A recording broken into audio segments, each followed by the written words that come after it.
Clive! Thank fuck. You alright? I am. But I'm a damn sight better for seeing you, Joshua. And Barnabas. The king is dead.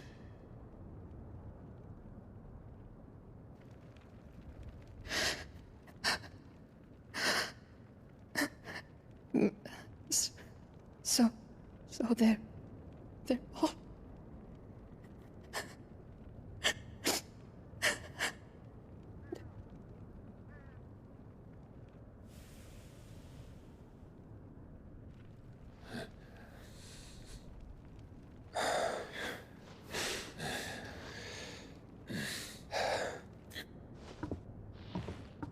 They are, but so is their killer. He can't hurt anyone anymore. You're safe.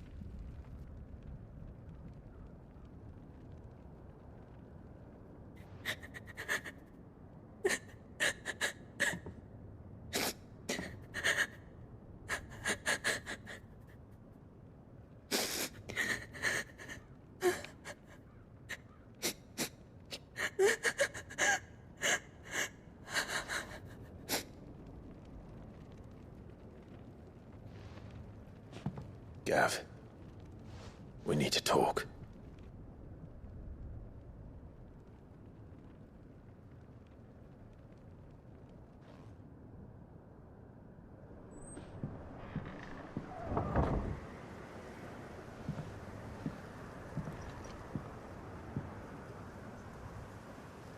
I'm sorry, Clive.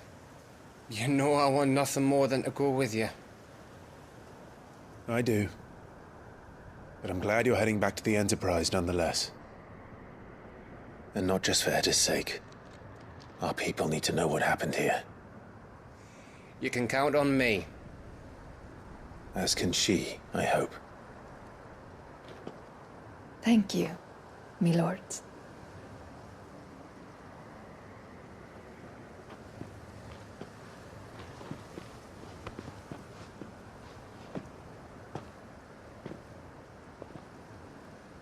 Do you think that was wise? Wiser than leaving a woman with child alone in the Deadlands. They'll be safer at the hideaway. For now, at least.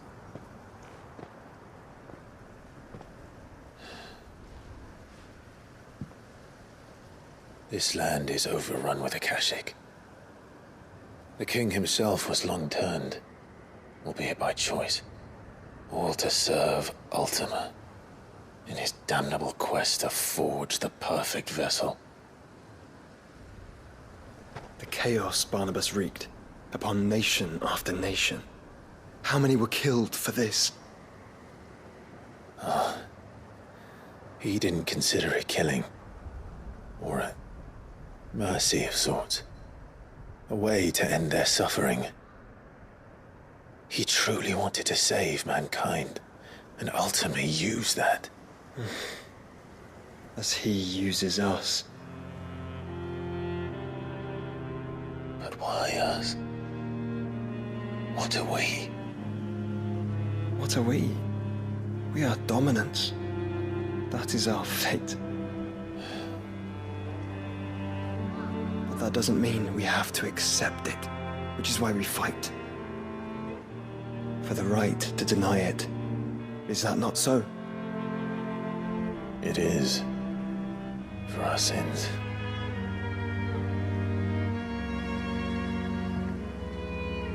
Barnabas said something else. That the Mother Crystals were Ultimas. Ultimas? Are you certain? We know that the Mother Crystals have been leading the land of Ether. And we also know that it's this which hastens the spread of the Blight. But what I cannot fathom is what Ultima stands to gain from that. What did you find at the Stronghold? The truth about Ultima's prize. For so long, I believed it to be you, and you alone. Yet, it is not merely a fruit that he desires, but a fruit and phoenix both, that which we became in the skies over Twinside. Only when the twin flames are joined shall his vessel be complete. Quite why he needs a vessel is another question. Unless there is something he cannot achieve without one. Something his immaterial form precludes.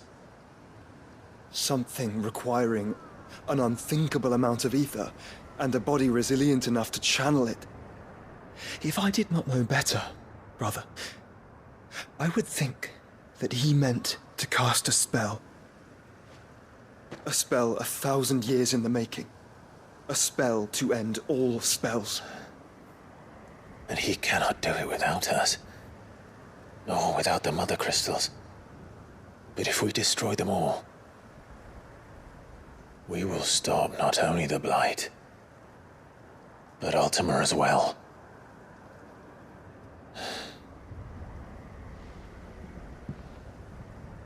We stick to the plan then. Only this time, we face him together. Well, it's a long walk to Stone here. Let's not keep Ultima waiting.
When Barnabas fell, his magic died with him. The road to Stone here is barred to us no longer.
You were right, Joshua.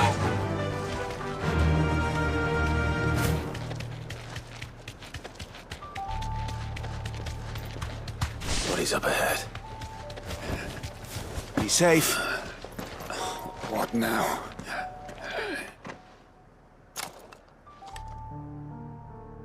Is there no peace for a dying man? What happened here? The ether floods made savage beasts. of my companions. And those faithless orcs, I knew they weren't to be trusted. We were told that they would stay loyal to our cause. Something commanded their loyalty, but it was not us. It's a wonder they stayed faithful for so long. Perhaps they sensed our downfall. The king is gone, our nation in ruins. What becomes of us loyal pawns now? Sworn to a shattered throne. Fuck Walud. Fuck the dead king and his god. Fuck this withered shithole. The floods do not affect you.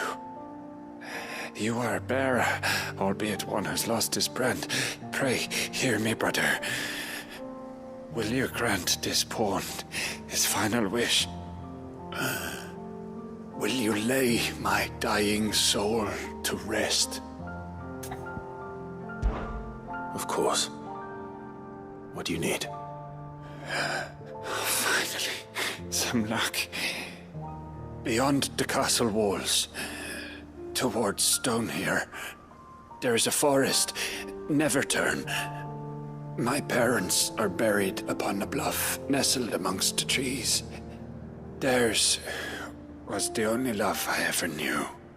I was torn from them in life, but perhaps I can return to them in death. Take my ring. See that it rests beside their bones.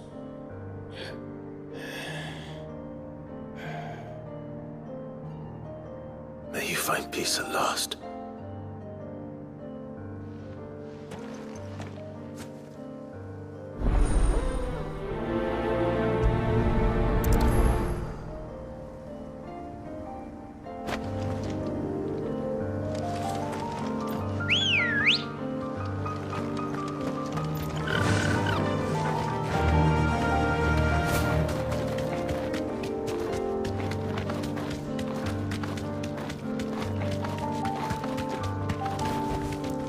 Straight home now.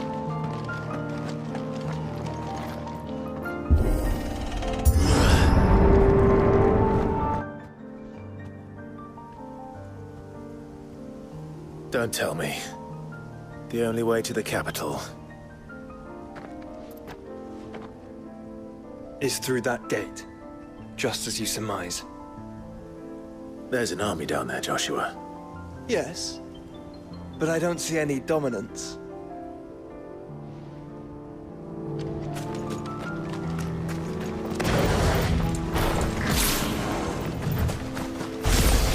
Caution.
until we end their suffering.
This one's bigger than the others.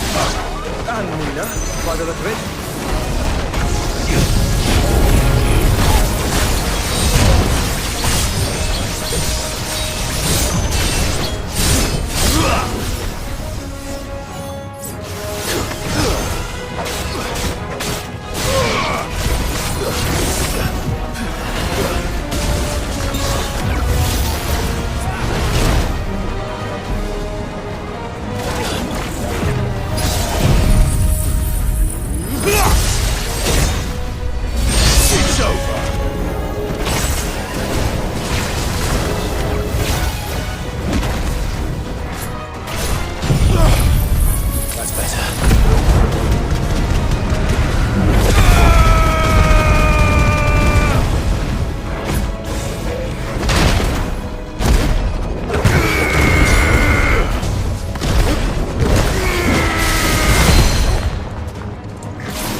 We can rest here if you like.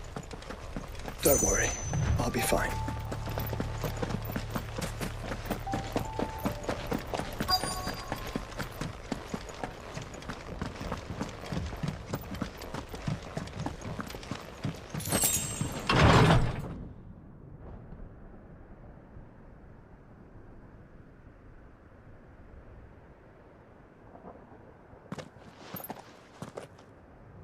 Look, Clive.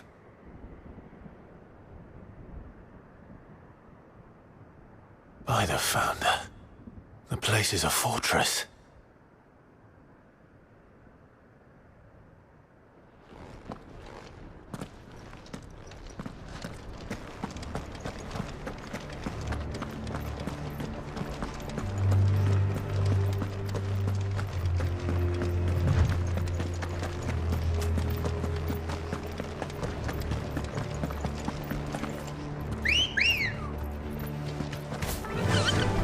Faster! No villages. No knights. Not even any bodies. One could almost believe the whole kingdom had turned to Kashyyyk.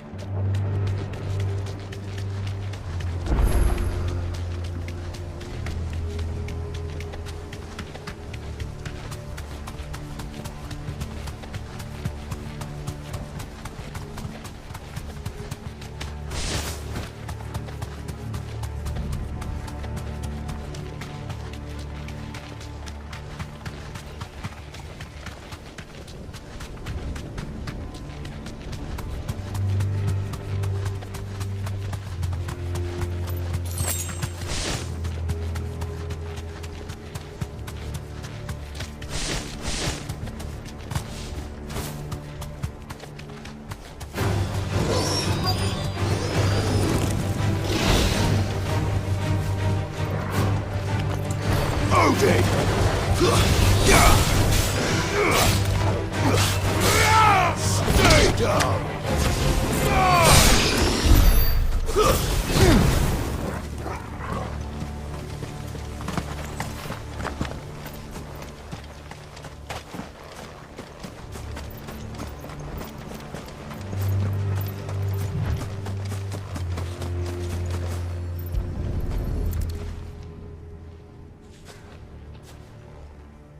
He'll be able to see all the way to Stone here.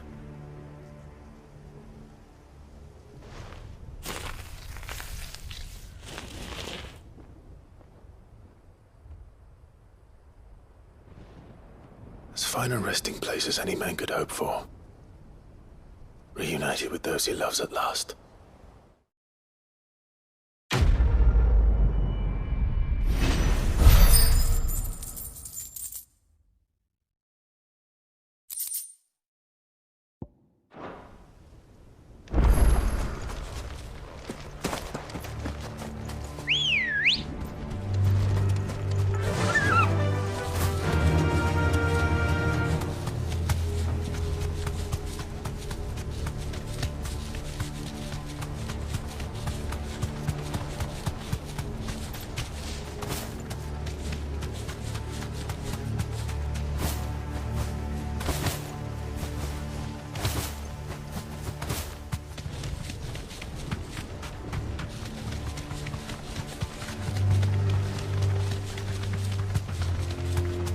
Does it bother you that we haven't heard a single human sound?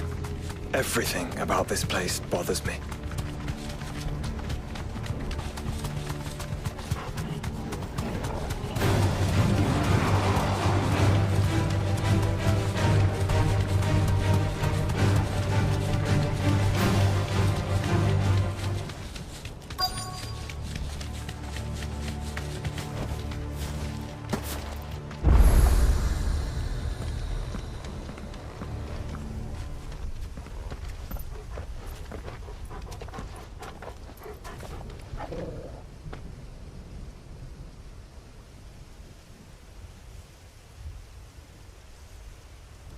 The calm before the storm. There's only one way into that city. Across the bridge. Through the main gate.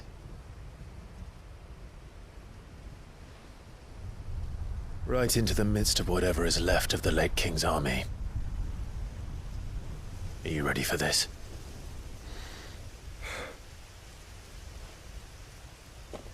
As ready as I'll ever be.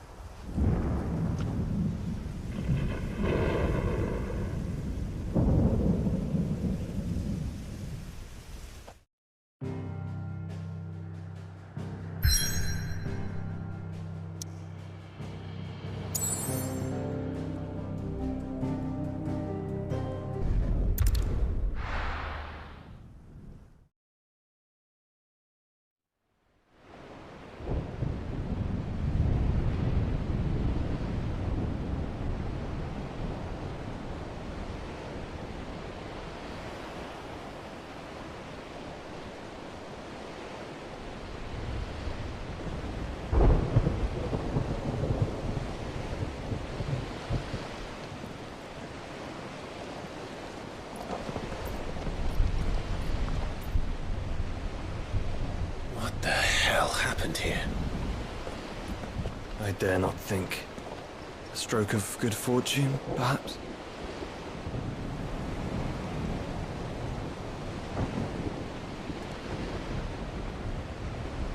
I hope you're right. So do I.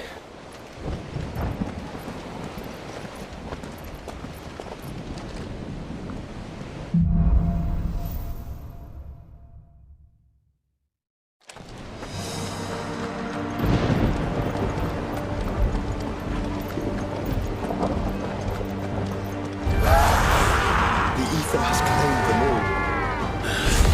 Let's see what went on next.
That's a behemoth.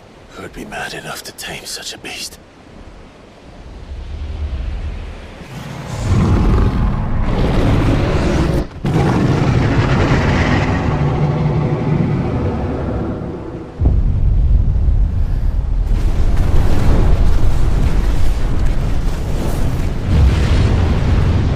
Stand back.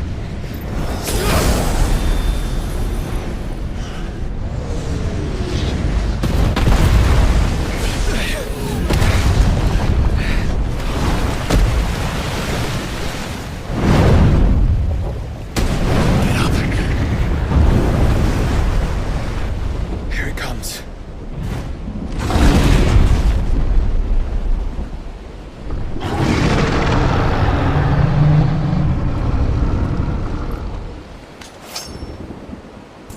Well, what are we waiting for?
Joshua!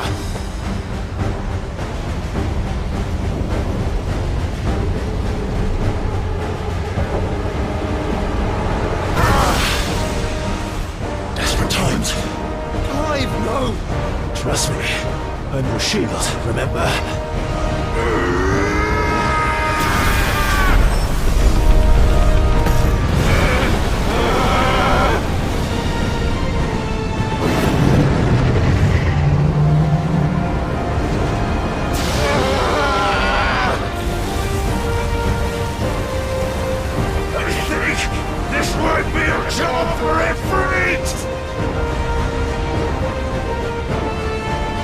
Why would you turn to him, brother?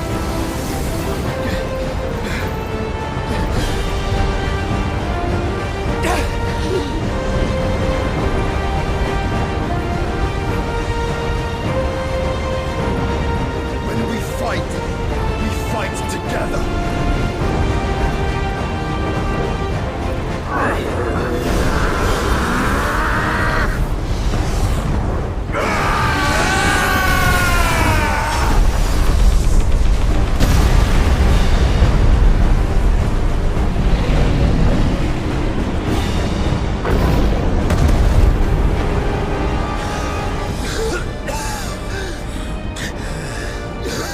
That wasn't too bad. That was just the beginning.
Quickly, before we're cut off for good.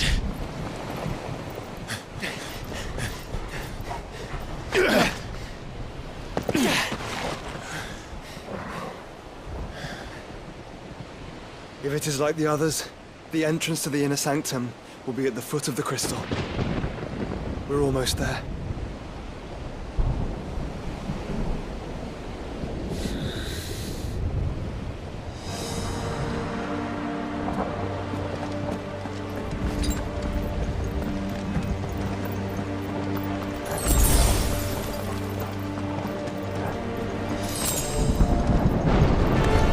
This might take a while.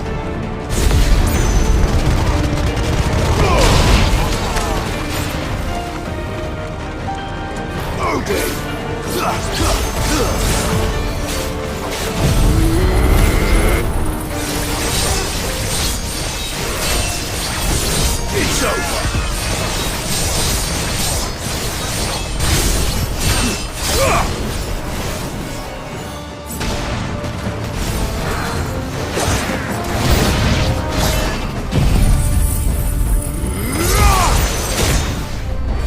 You're finished!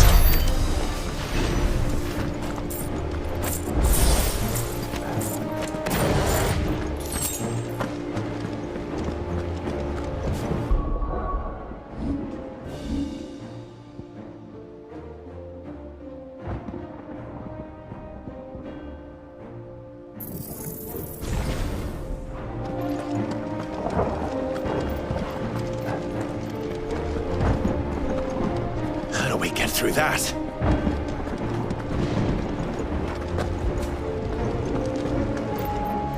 This gate here is open.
Once we step onto that bridge, we'll be easy targets.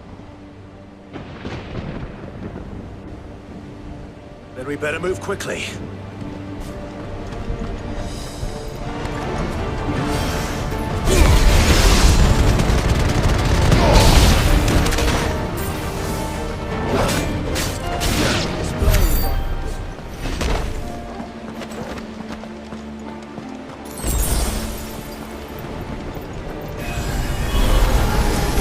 More of Ultimus thralls.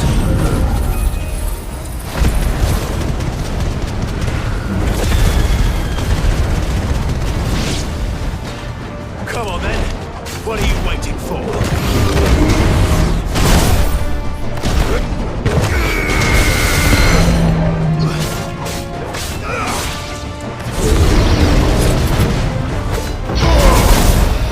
Soil and stone!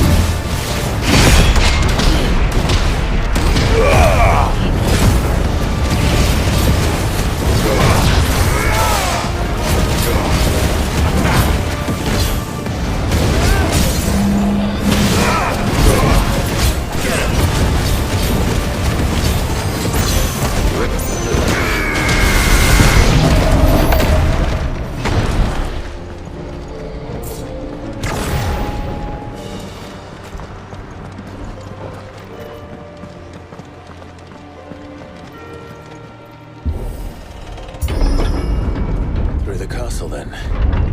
I don't see any other way.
Ultima's corruption knows no bounds. We cannot allow it to spread any further. And we won't.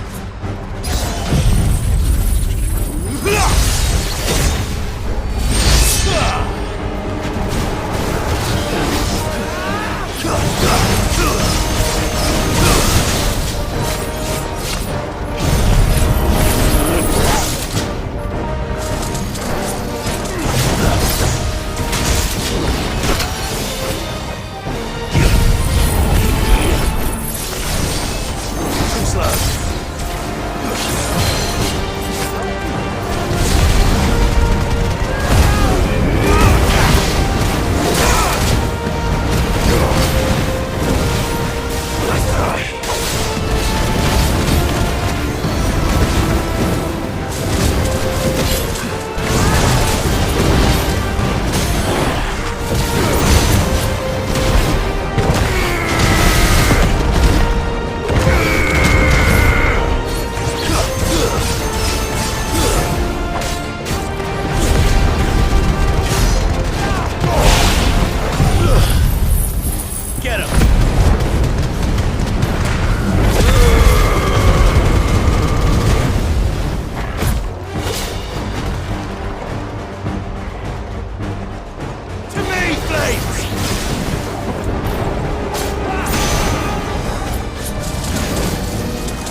us, Joshua.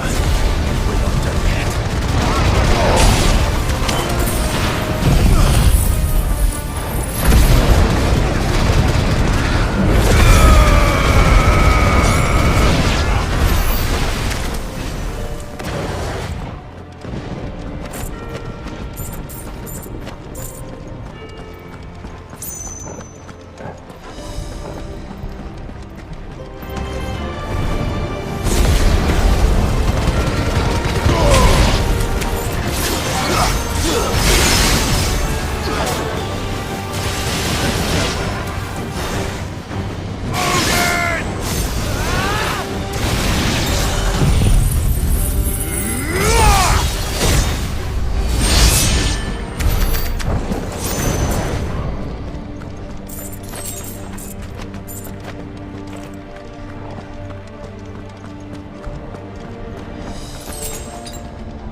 Let's hope this works.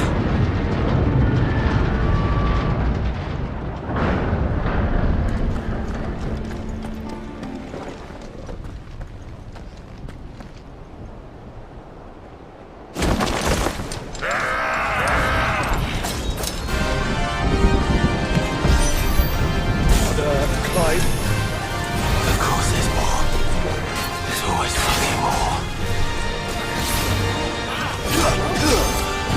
Nice try.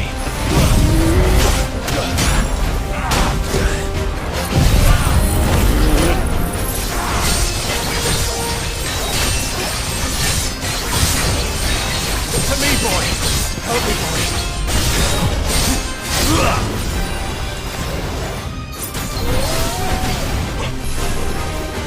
Over here!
Yes, should.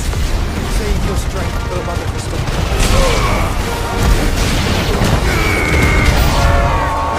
What must it be to grow so big? You don't want to know.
There's no end to them.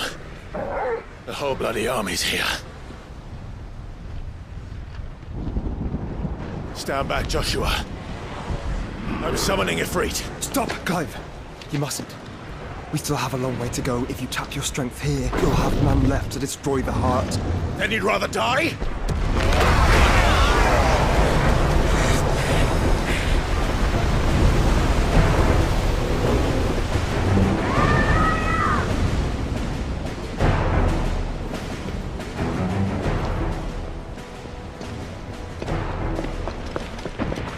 Jill!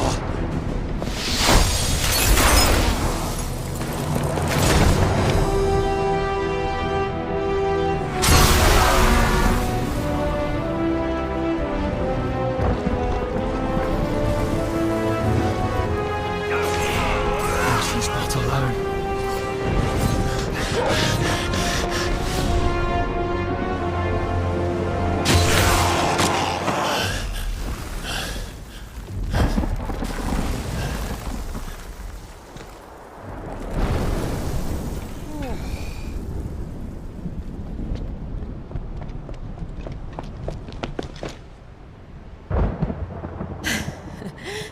Surprised to see us.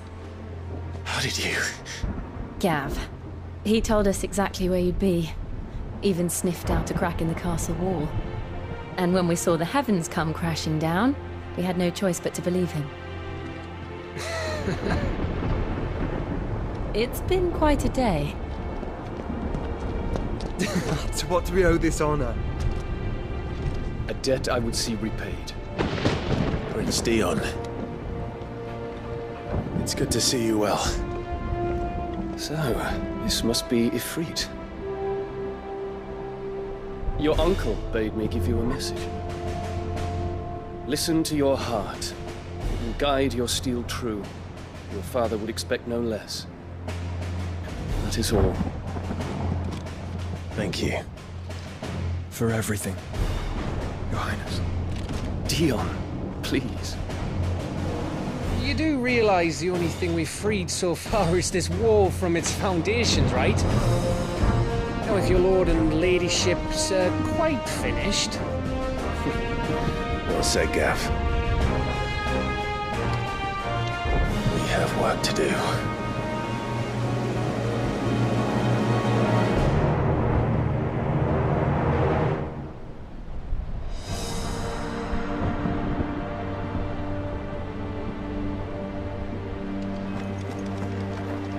I don't suppose there's out I can say to make you change your mind. So I'll just tell you to stay safe. Nan won't take kindly to losing her best customer, especially after letting us carry all this stuff all the way to Ash. And we wouldn't want to anger old Nan. You mean, you'll buy some off us? Welcome to the Big Hammer.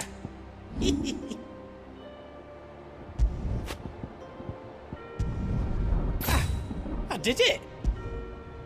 Is there aught else you need? Is all done then? No. If Sid were here today, I reckon he'd be proud of you, Clive. He'd be proud of us all.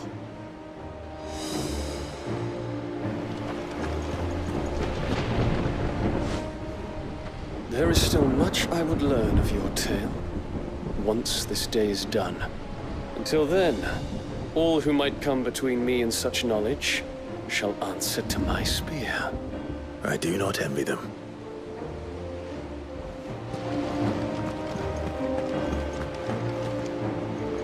I couldn't have made it this far without you, Torgal.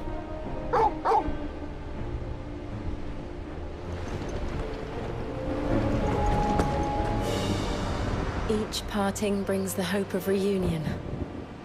I missed you, Clive. I missed you too.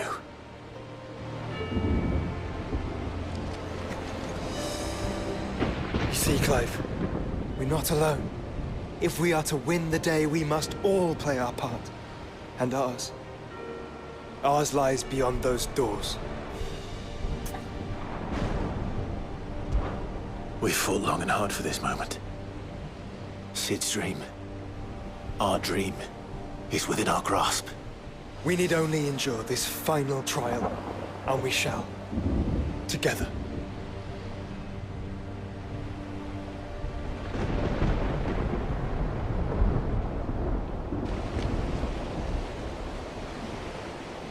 You all know what it is that awaits us beyond this gate. And we shall face it together. Aye.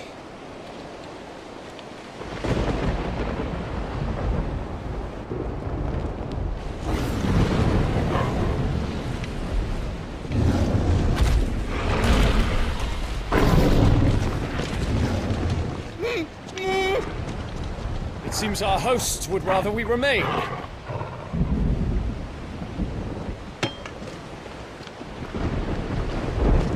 I will stay them.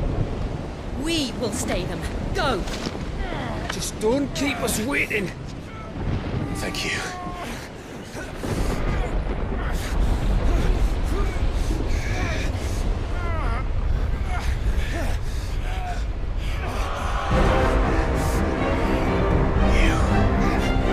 Welcome, sons of fire.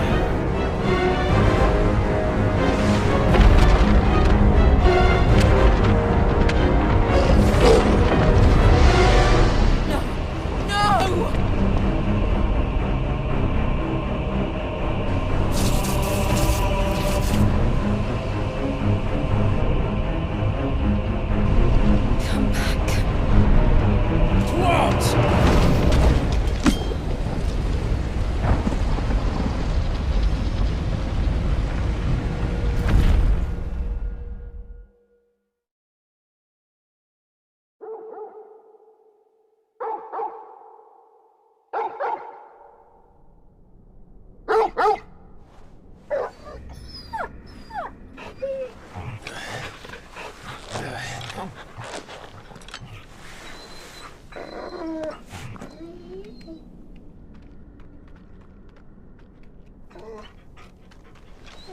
Joshua! Joshua! Wake up! Clive, is that you?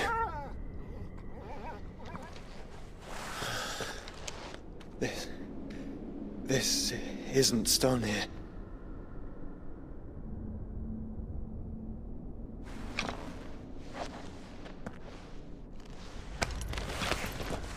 Welcome to our darkness.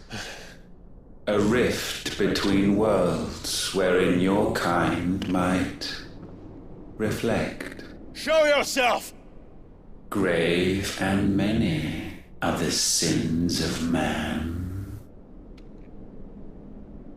And we would have you know them, all of them. As fate has seen fit to deliver you home, consider this our welcoming gift.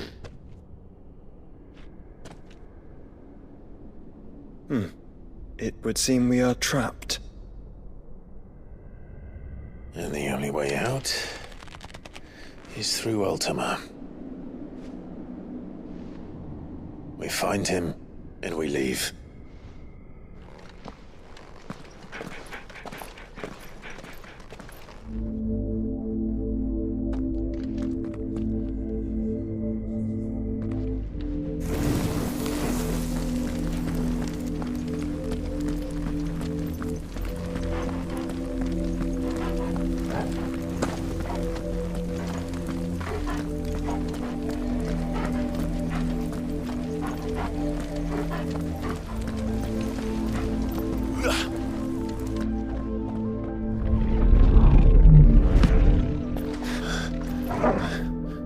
If you are to comprehend the full extent of your transgressions, we must go back to the beginning. When the world was still young, we visited upon it a miracle, magic, and in its light did all life flourish.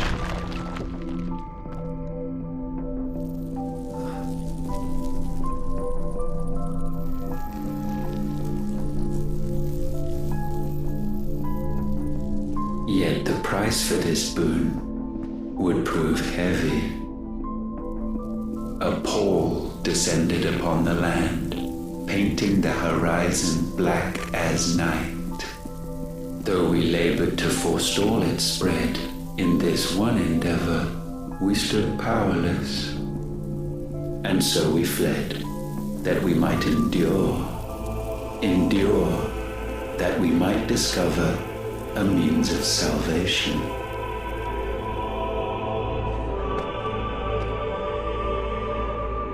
But if it was magic that caused the blight, what of the mother crystals?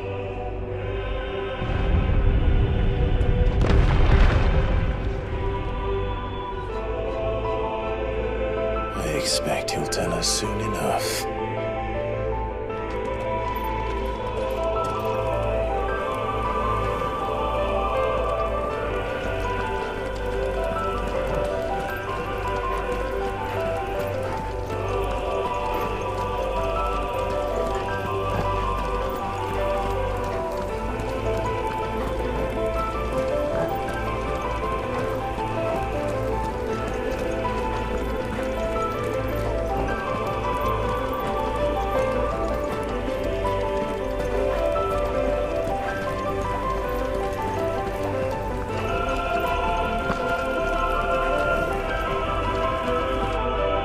Salvation, alas, was not readily to be had.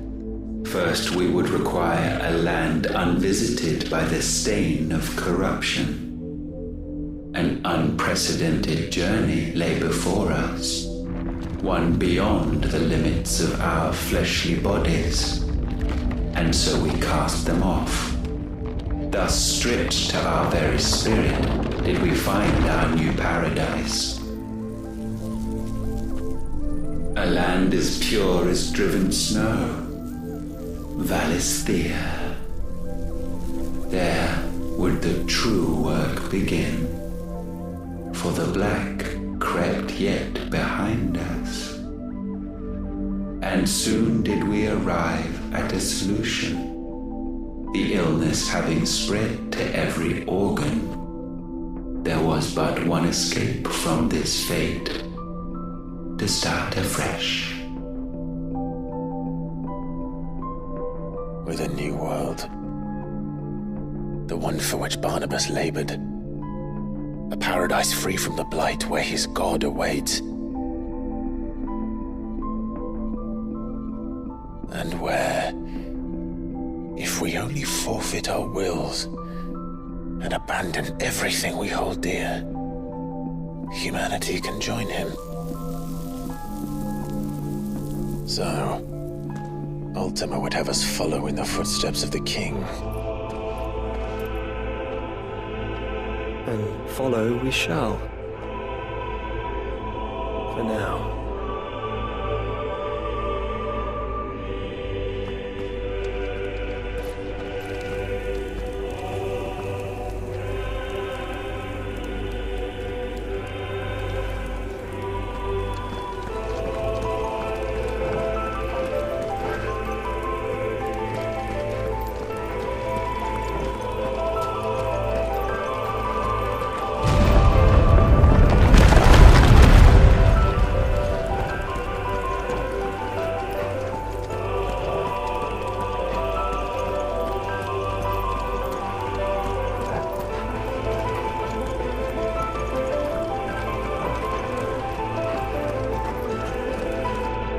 To forge a new world would require not only power, but a constitution strong enough to wield it. Acquiring the first would be simple. Untouched by the blight, Valisthea was replete with ether, and we had only to place jewels in her crown to claim it. Acquiring the second, however, demanded creativity. And so I cast forth the seeds, of humanity. You created us. Is that not what gods do? We sowed the seeds for you, Muthos, all that you might one day blossom. And our future thus secured, we thought to slumber, though that would prove a grave mistake. For it was as we slept that man committed his greatest sin. He awoke. Alone in a world bereft of his god's radiance, he stumbled blindly, desperate for guidance. Finding no light, he sought to kindle his own. And from that single errant impulse was his will born. Having discovered himself at last, man turned his eyes inward and found he desired evermore that which only magic might afford. So wars were waged and brothers slain for custody over that dwindling resource, and the land, she wept tears of black.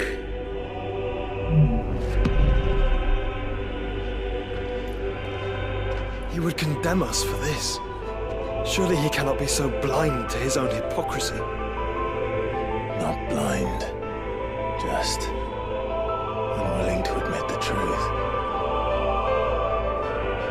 Though we're one and the same.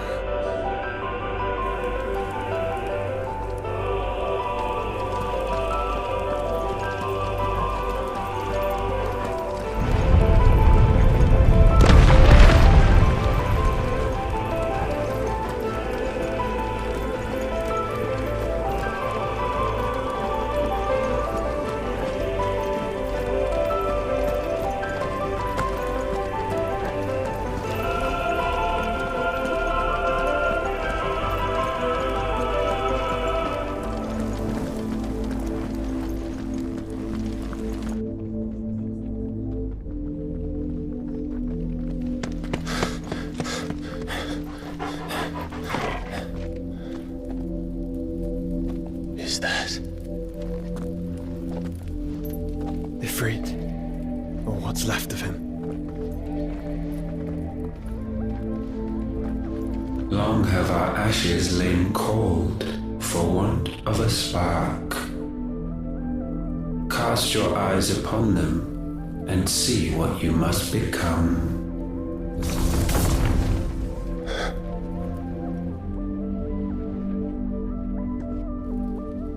Valisthea cannot endure a second claim upon her being. The avarice of man drives her ever closer to destruction. But she may yet be saved by you.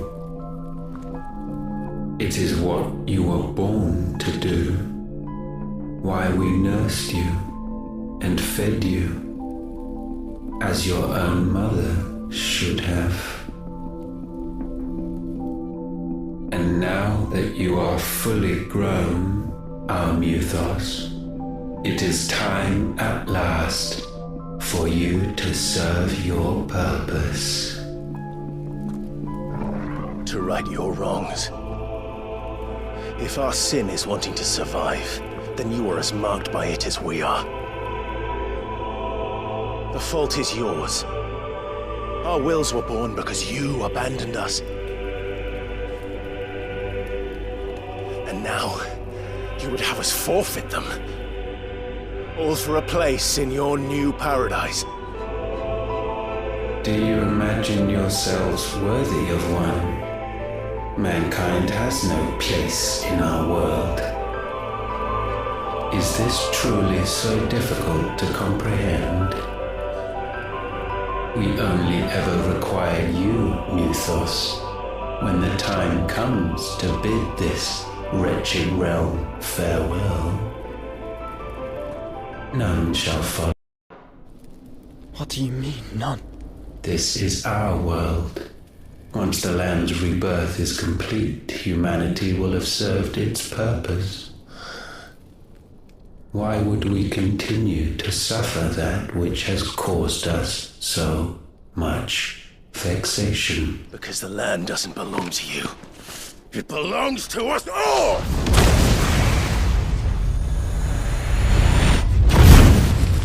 What? That is where you are mistaken. You own nothing but your precious will.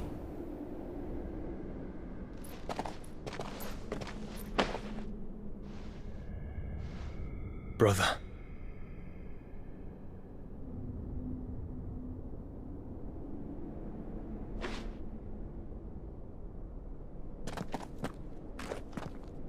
I can't do this alone. And you don't have to. I grow weary of your dissent. Now you must learn that this master will not tolerate disobedience.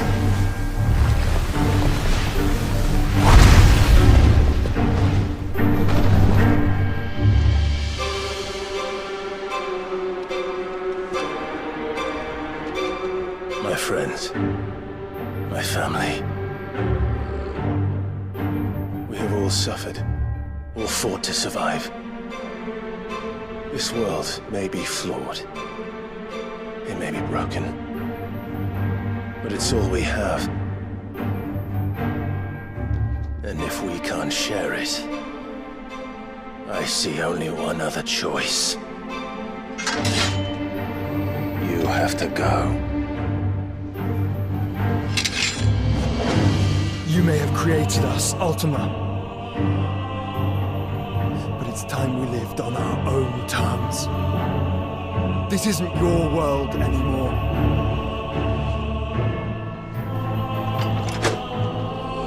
It's ours. Bow down, offenders, hearts disdained.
this one. Get him.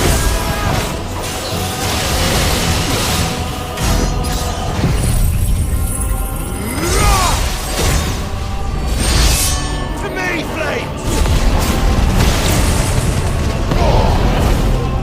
Such foul attaint may not be sublimed through gainstanding.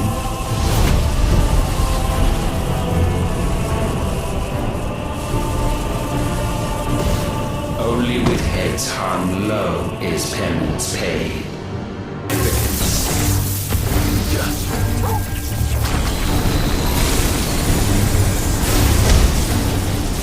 Repent. Nice try.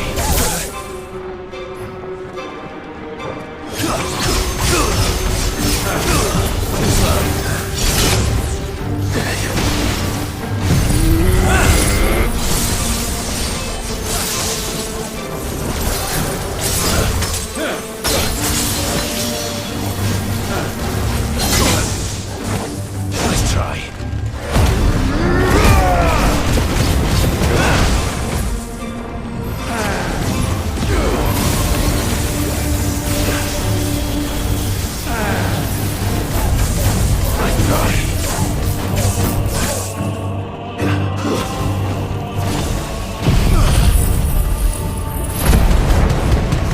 Over here!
Well done,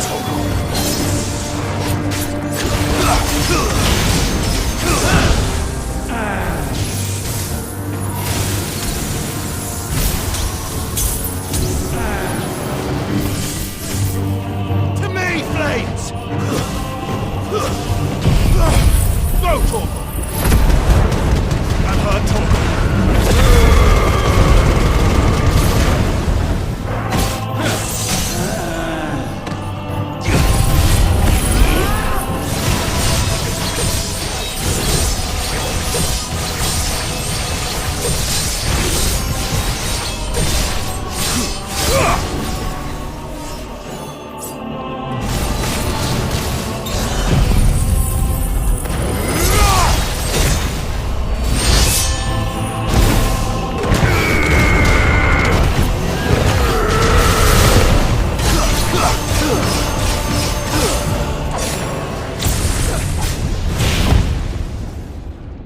Gifted this chance, and still you would raise your hand against the Lord. What now? The darkness bends.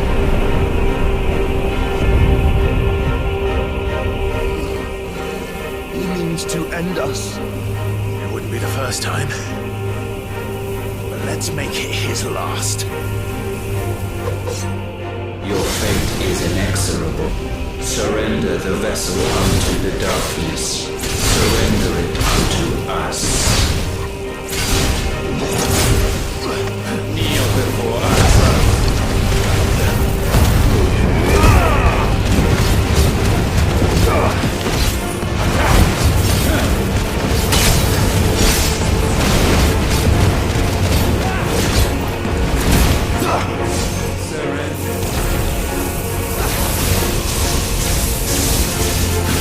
Prostrate yourselves.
countless generations have we awaited this moment.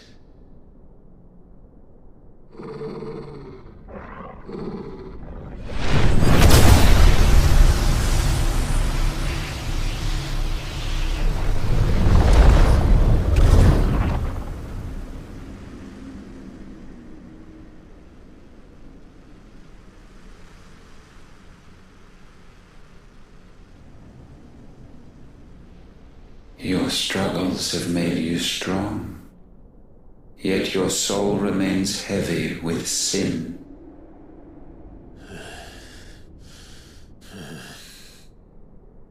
Absolution is nigh. Repent, and all shall be forgiven.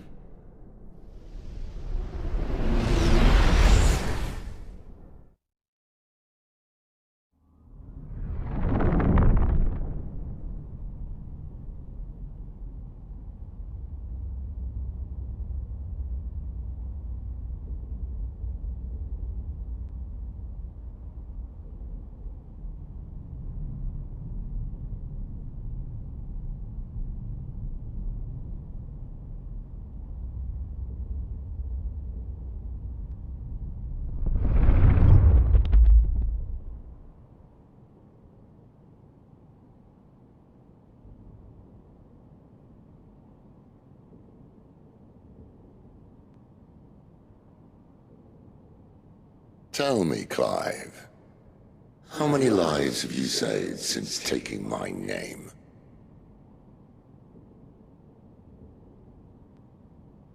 Fewer than we have ruined. Wherever we go, we leave a sea of tears in our wake. These are the wages of your will, son. What good are our choices when all they ever bring, all they will ever bring, is death? There's no atoning, Clive. No matter how hard you try. So why not leave it all behind? Leave it all behind.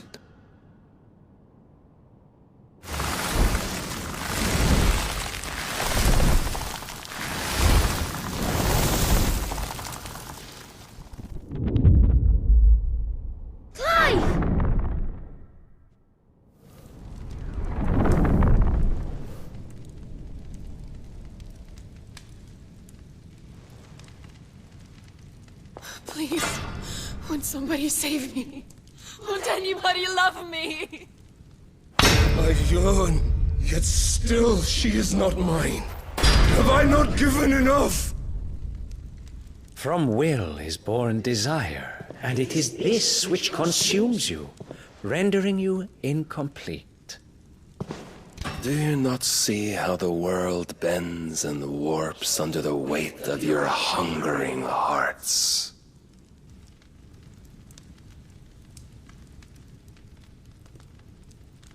What if it could all just go away?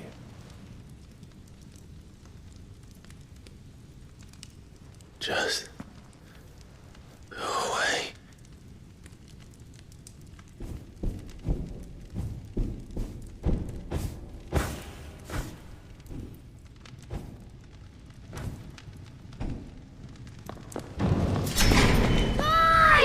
Clive!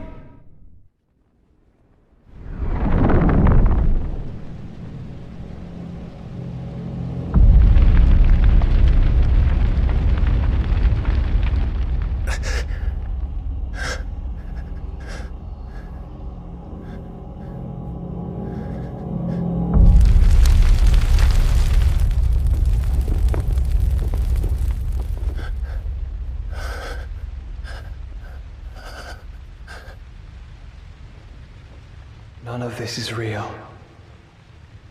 Wake up. It's time to go home, Clive.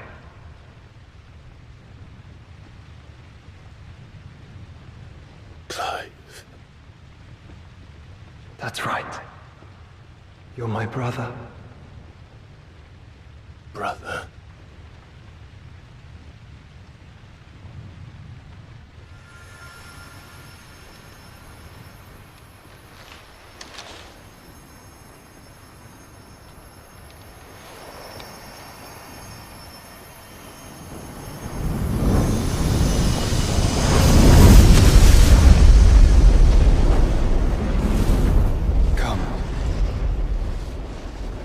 remember who you are.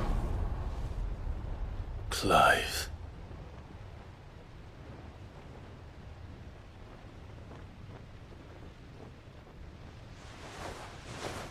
Once more, lest you forget.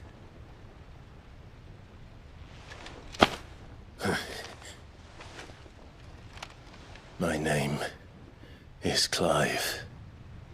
Clive Rossfield. Look, Ultima.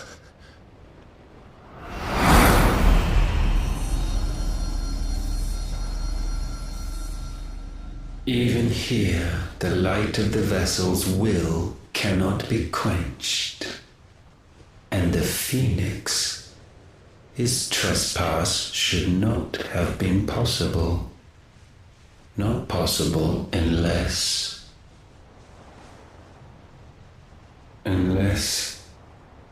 he has been with Muthos all along. The mark of the Phoenix, emblazoned upon his heart, made manifest by the power of will alone. The power of creation. Can it be? Are their wills truly so potent? Are you still talking?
Damn it, Clive. Wake up.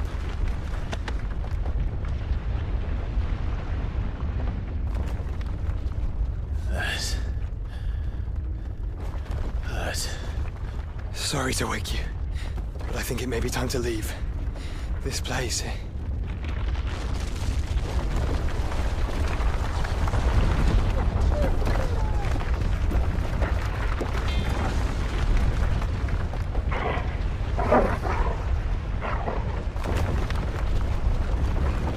And once again does my creation stray from the path laid before it. Steeped in conceit, you fancy yourself a god. You embrace Logos. But we will put an end to this hubris. What are you talking about? In the halls of origin does our true power quicken. And there shall you be made complete. Soon, Muthos, soon you will discover how little you know of suffering.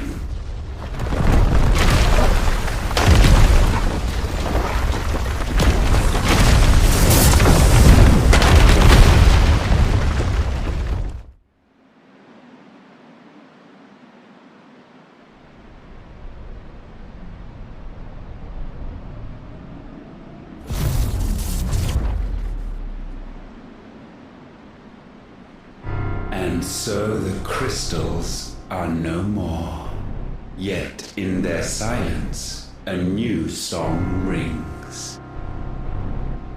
Its chorus building, a crescendo as it enters its final movement, stirring those long aslumber to waking. And back to their origin.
Bloody crystal's cracked.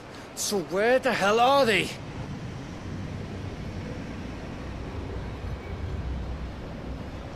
Oh, fuck me.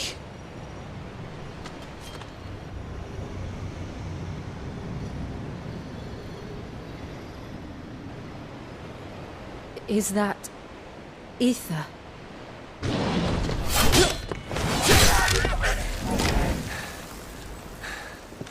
What in good Grieger's name is going on? This is wrong.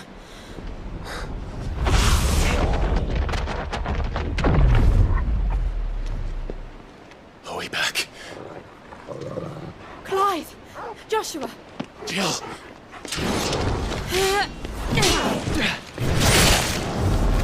Is everyone all right? We're fine. What happened? Too much to explain here. Mate! We're leaving! Now! Everyone, fall back to the ship!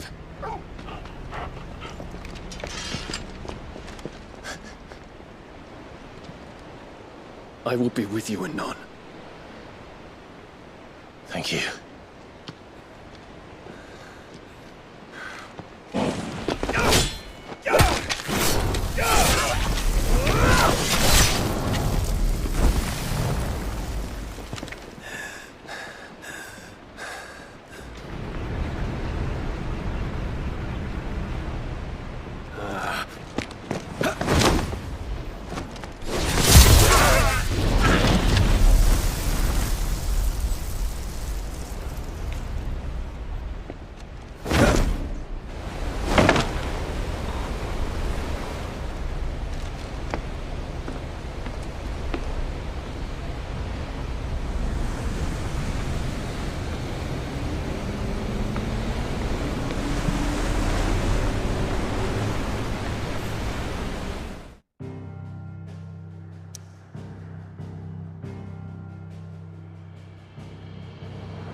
I need to tell everyone what happened at Drake's Spine.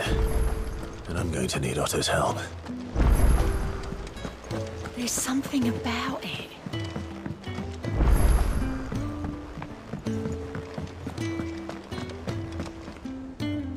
Still alive, I see. Something tells me that eyesore on the horizon is your doing. How'd you manage that? It's a long story. One that I'd rather only tell once. Right. All hands on deck, then.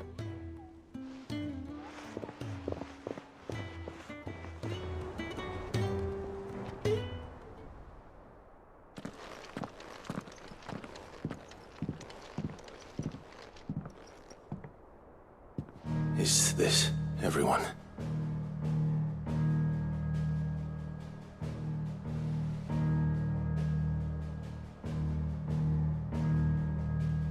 As I'm sure you've all guessed, the crystal which now commands the eastern skies was summoned by Ultima.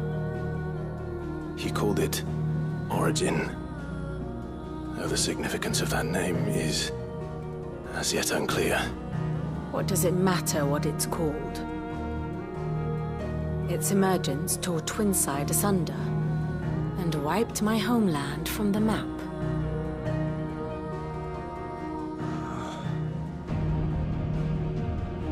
Mention of the Dominion spires can be found in the oldest of Variscian records. But to the best of my knowledge, none provide any hint as to their true nature. That they would prove the horns of some slumbering demon. Well, the Dominion's demise was at least quick.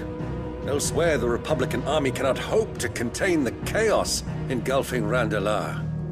Canberra is in flames, and the Empire.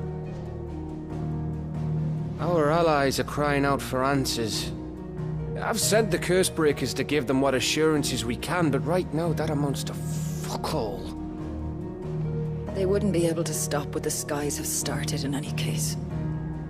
People here and across the realm grow sicker with every passing day. Could it be that this new Mother Crystal is like the others? That it draws upon the land's ether? It certainly looked that way from stone here. If that were true, it would explain the hastening spread of the Blight since the crystal's appearance. Would it not? And as the land's ether slowly rises to the surface, it pools, corrupting all who cannot channel its energies. Archay above, ether floods below, and in the middle, here we languish, hopelessly entrapped.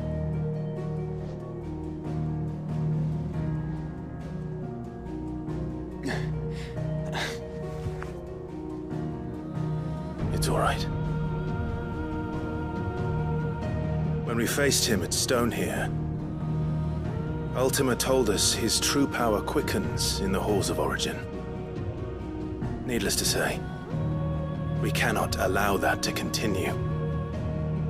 If we are to stop him, we will have to find a way into the crystal. How are we going to manage that then? It's up in the sky. And fast as she is, the Enterprise can't fly.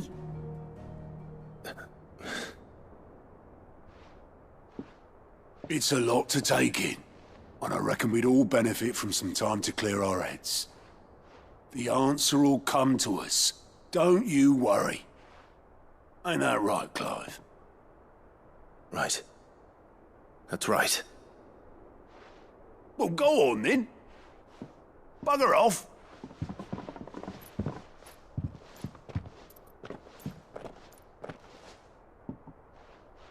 Same goes for you, Clive.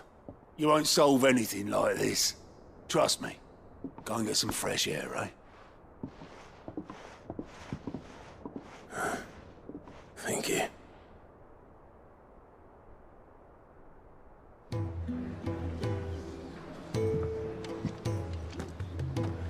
Joshua seemed upset.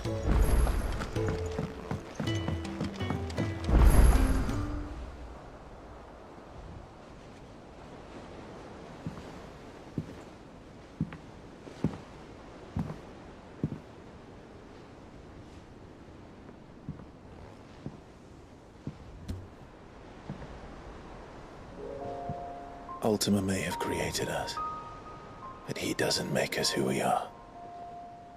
Only we can do that. And if he would have us fight for our survival, so be it. It's what we've been doing all along. Much like Ultima himself, it would seem. His new world being naught but a means to survive. And so, we must contend to decide which of us shall inherit the land. Should Ultima prevail, it will mean death for us all, Of that, we can be certain. But even should he fail, what world awaits us? A withered, godless place where our newfound freedom will most like prove a chain in itself. Well, that may be.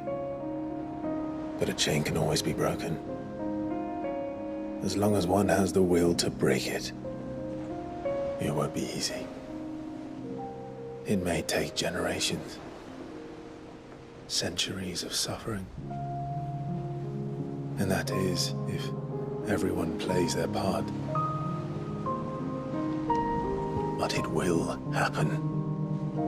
And when it does, it will be on our terms. That is the world that awaits us. Indeed. And what better world could one wish for?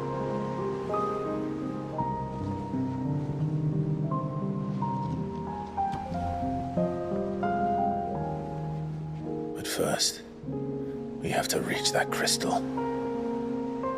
Then it's a good thing I have wings. You can barely stand, let alone fly. And only the Founder knows what horrors await in those skies. You certain about this? Am I certain? I am the Phoenix. I will do what I must. This is our fight. Remember?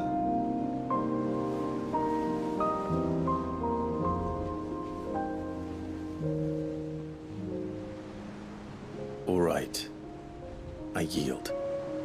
But only what you must, yes? I'm still your sworn shield. That you are. And what of my wings? Lest you forget, you go to stand against a god. I would not have you succumb to fatigue before the fight begins. Ifrit, your brother mentioned that some few of the dominants who had lost their power to you were still able to prime. Is that true? It is. But their icons no longer submitted to their will.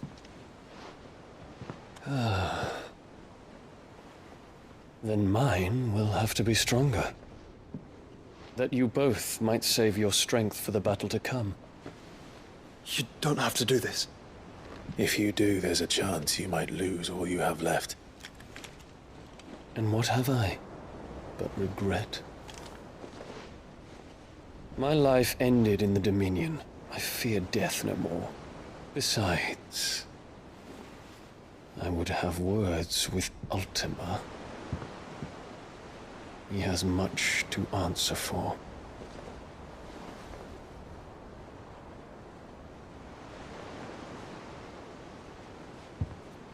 We are in your debt, Dion.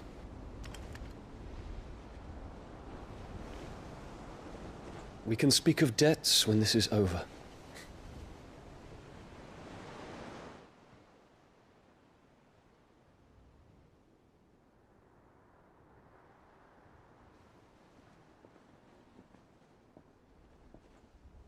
He speaks like a man who knows he's not coming back. And has come to terms with that. That doesn't mean that we have to, does it, Clive? Time to talk to Jill. I only hope she understands.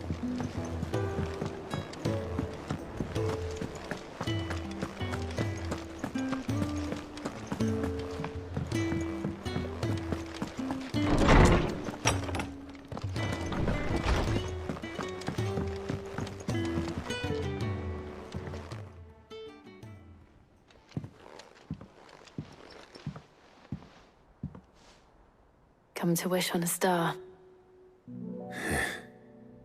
That might not be such a bad idea. This is it, Jill. You know what I have to do. Why I have to do it. There's no turning back now. This is where our journey was leading us. Where it will end, for better or worse. I could pray to Metia for you. But you'll be all right, won't you, Clive? You always are. I did promise we'd watch the moon together. I'll be waiting.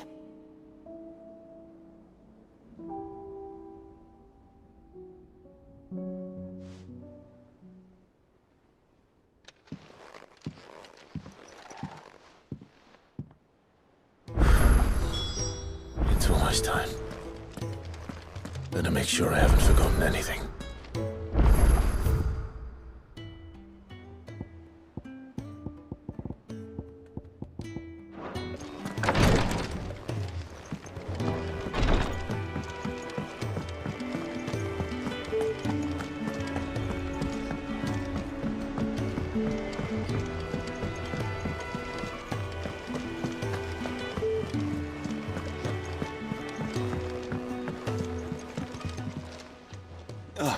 Clive.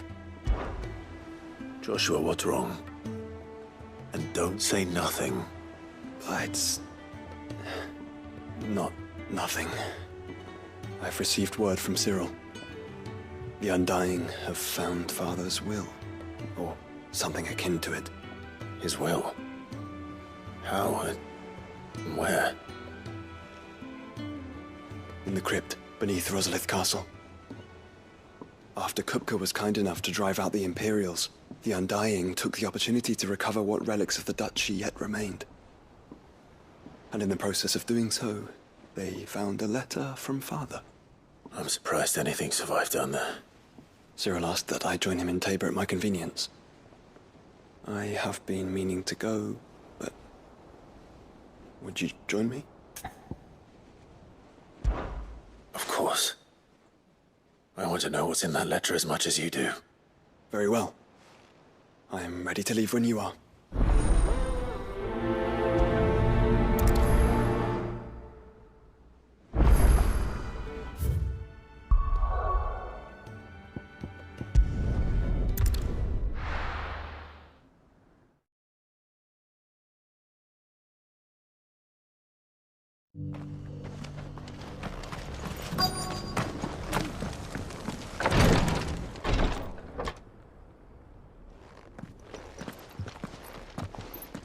Your Grace, my lord, I trust your journey was not overly onerous.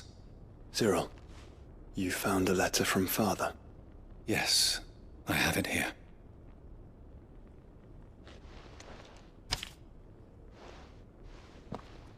If you would do us the honor, my lord.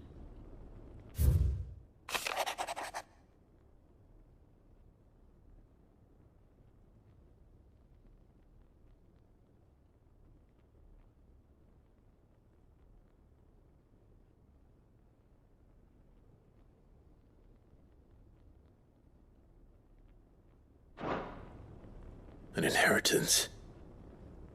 It would seem the late Archduke penned this missive shortly before his passing. The day before we left for Phoenix Gate. What are these plans he spoke of? His plans for the Duchy, Your Grace.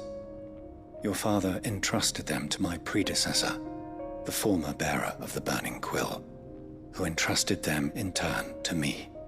The complete emancipation of bearers is their stated aim. But your father's dream did not end there.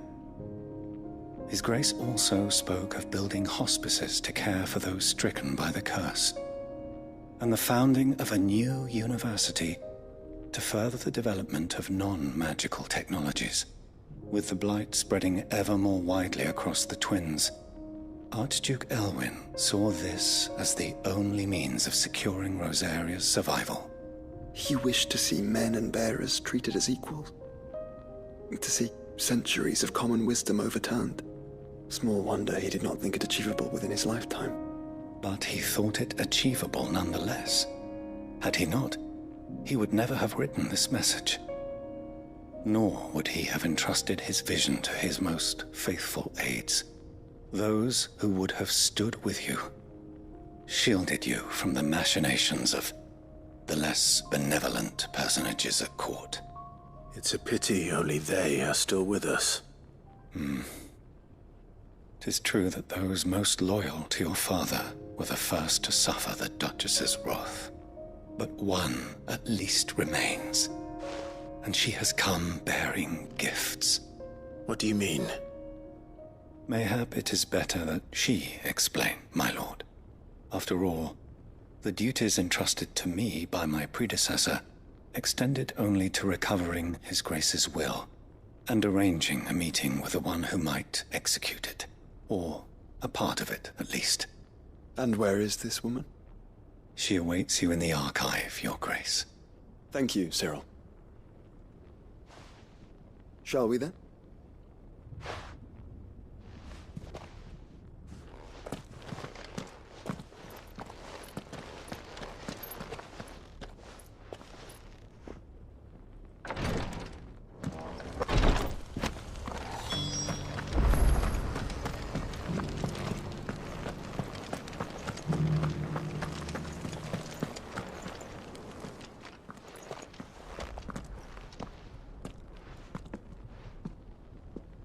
My lord, Your Grace. I hardly recognize you. I am Goditha, retainer of House Rosfield, loyal servant to the Phoenix and his shields. Your father, the Archduke Elwyn, entrusted me with the delivery of a gift. I only hope you can forgive my tardiness in bringing it to you. Lift up your head, Lady Goditha. You have our gratitude for your service to our house and to our father. I merely did my duty, as any proud Rosarian would. My lady, perhaps you could explain a little more? What exactly is the gift you bring? As I'm sure you know, it has long been the custom for the children of House Rosfield to be presented with certain keepsakes upon their coming of age. Indeed it has. Our father often spoke of the day when our turn would come. And had he lived to see it, he would have presented you with the treasures I bear. Matching armbands for you both. Alas, he did not live. Indeed, he was taken from us even before they could be completed. He had intended to claim the Heartstone with which each armband was to be finished himself, but it was not to be. And his gifts remain incomplete. I see. It saddens me to bring them before you, as they are. It was your father's wish that you be presented with the finished articles, not these works in progress. But with His Grace long since gone, and the stone left unclaimed, I had little choice. You are grown men now, and his house is yours. And while I would not presume to insist upon your claiming the Heartstone in his stead, I know that nothing would have pleased him more than for you to do so. Thank you, Lady Goditha. What say you, Clive? What else? Of course, my lady. May our father's will be done. Oh, I am much obliged. Do you know where we might find this Heartstone, my lady? I do. Though it may be a matter of a good deal more than simply happening upon it. It is found in the bellies of elder griffins, you see. We do at least know where to find one. A certain specimen has made its nest in Titan's Wake, not far from here. A certain specimen? You are most perceptive, Your Grace. In answer to your unspoken question, yes. In fact, this is the very same beast your father meant to slay. I have been tracking its movements since you were but a boy. Were you to slay it in his stead, as men of House Rosfield, it would surely make your father proud. What say you, Joshua? What else?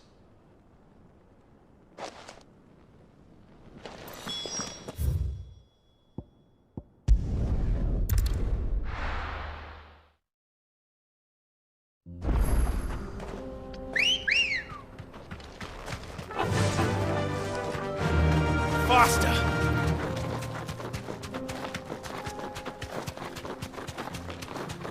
Eyes peeled, Joshua.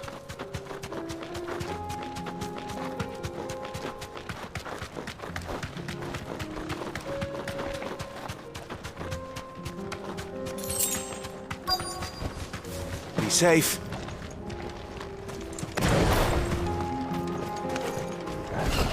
There it is. For House Rosfield.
Is this...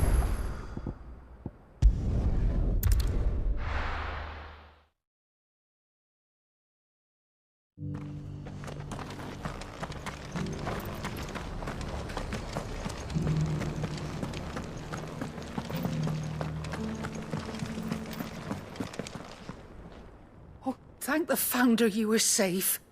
The Griffin is slain then? And the Heartstone claimed.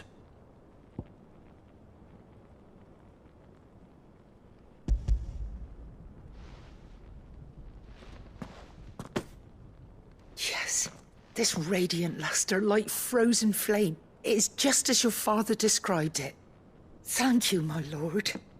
Your grace. Your father would be so proud. Lady Goditha, the lapidary is ready. Thank you, Cyril. I will be with him shortly. If you would excuse me, I shall have the stone cut and set forthwith.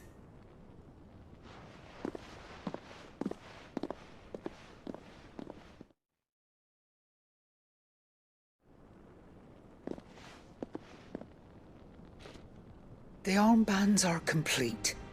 Pray, take them. They are yours, after all. Heartstone is harder and more enduring than garnet, or even ruby. It symbolizes unwavering will and devotion. And the graven vines encircling the stone represent the unbreakable bonds between you. It's a message. Father knew we had enemies both inside and outside the duchy. Enemies who would thwart his vision. Only with unwavering devotion would it ever be realized. And only if we stood together, as Phoenix and Shield, as brothers in arms. Only then might those enemies be overcome. Indeed. His Grace knew the enormity of the task he would entrust to you, his heirs. But this was more than just a message. It was a promise. That he would always be with you. Thank you, Lady Goditha, for remaining the steadfast custodian of our father's will. Forgive me, my lady, but there is something I don't quite understand. The Undying told me that after Father died, Mother claimed all of the ducal treasures for her own. Even if the armbands were incomplete, she would surely not have overlooked them. So, how were you able to keep them from her? Because I was the keeper of the vault. Though I was but a lowly servant, your father spoke to me of his intentions for the bands, of the deep love he had for both of you, and his hopes for your future. In the days before the disaster at Phoenix Gate, I discovered that the Duchess had ordered her jewelry be sent away from the castle. It was then that I knew she meant to betray us. I tried to warn your father, but it was too late. When word of the fire reached Rosalith, I knew my time was short. So I took up the armbands and I fled into the night. And thank the Founder you did. Yet my duty to your father was incomplete. Not knowing what else to do, I followed the Griffin, thinking I might claim the Heartstone on its passing. And so my pursuit continued, until Lord Cyril appeared before me. He informed me that His Grace's will had been recovered, and that his sons were alive and well. Lady Goditha, on behalf of my father and all the people of Rosaria, I thank you for your loyal service. As do I. Thank you, my lord. Your Grace, for coming back to us. For giving my service meaning.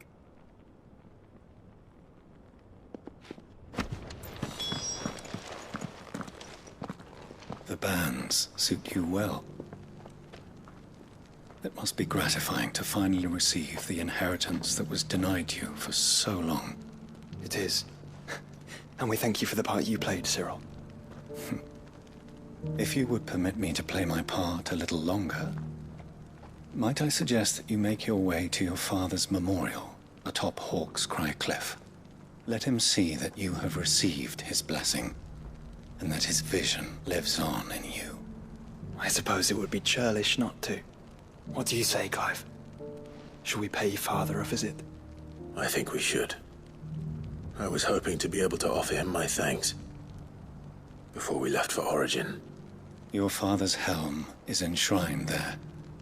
It has been since the day we recovered it from Phoenix Gate. I prithee claim it, for it too is a part of your inheritance, and I do not doubt that your father would prefer it in your hands than perched upon some lonely rock. Thank you, Cyril.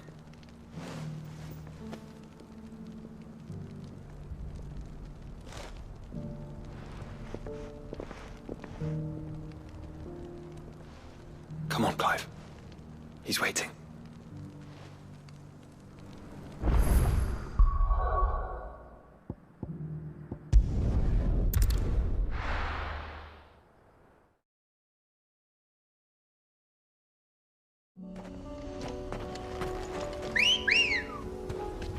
Come on. Yeah! Unwavering will and an unbreakable bond. Do you really think we're strong enough? To save the world? Of course. To have overcome Father's political enemies? Of that I'm less certain. Especially knowing what we know now. What Mother was truly capable of. But perhaps these bands would have helped. Knowing he was with us would have made all the difference.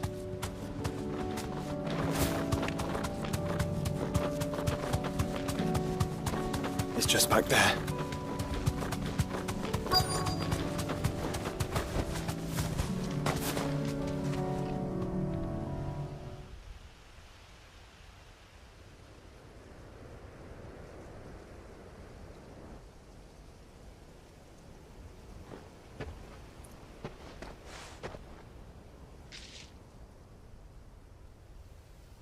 Father always fought for what he believed was right. It wasn't until that night at Phoenix Gate that I realized I had never fought for anything. I always had someone else to do the fighting for me.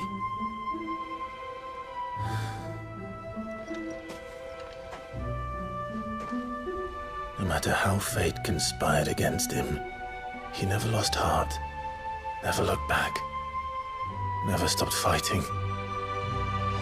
To me, he was the greatest of men. And I've been trying to live up to his ideals ever since.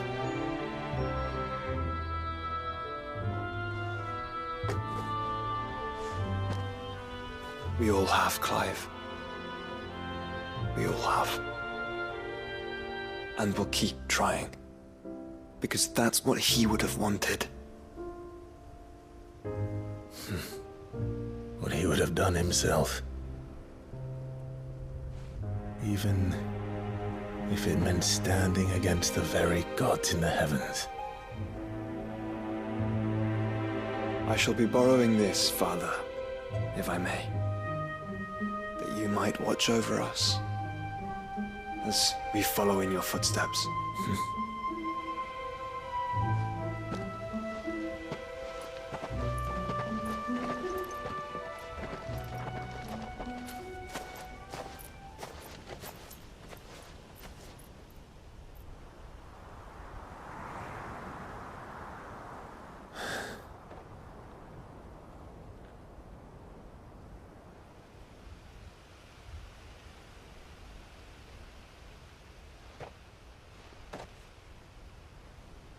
We won't lay you down.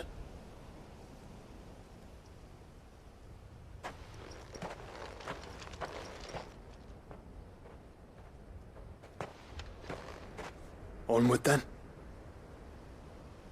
Onward. To the end. And to a new beginning.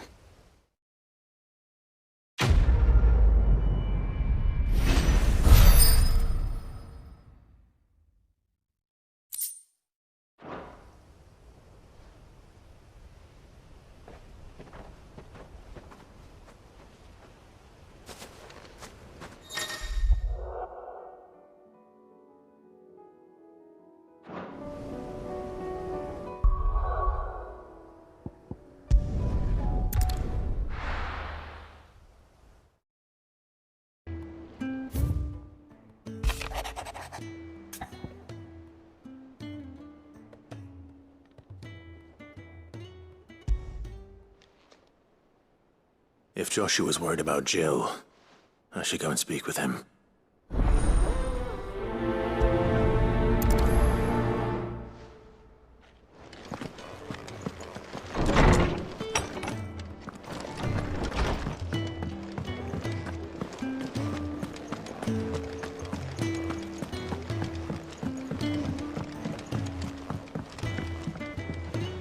Joshua, I read your message. You're right. Jill is different. I don't think I'd realized how different, but since we returned from Drake's spine, I felt it more and more. I suppose it's not hard to imagine why.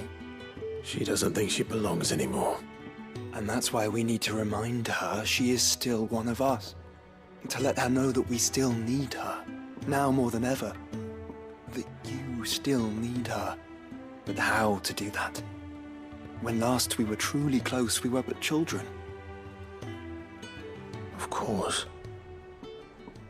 Do you remember the time we accompanied Father on his annual tour of the Duchy? And Jill and I broke from the procession to ride up Man's Hill.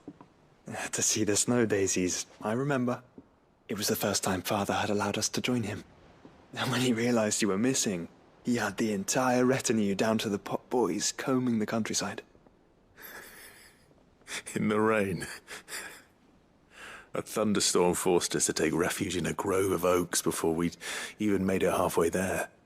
It was the Lord Commander who finally found us, and needless to say, he was none too pleased. Then it seems you and Jill have unfinished business. What do you say? Man's Hill. It's not that far. Oh, true. Though I suspect it is also much changed. Little in southern Rosaria remains as it was when we were children. You're saying I should go and scout the area for bandits? I'm saying we should first go and see if there are actually still any snow daisies left. What would you do without me, Clive?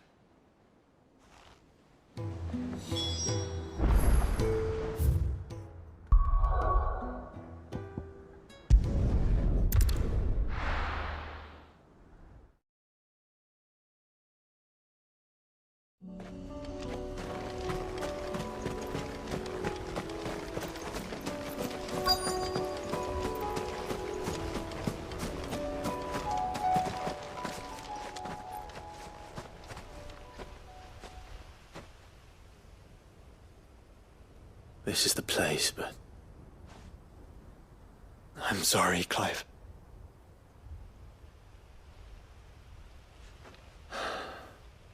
There's nowhere been spared. What do we do now? We keep looking. Man's Hill cannot be the only place where snow daisies grow.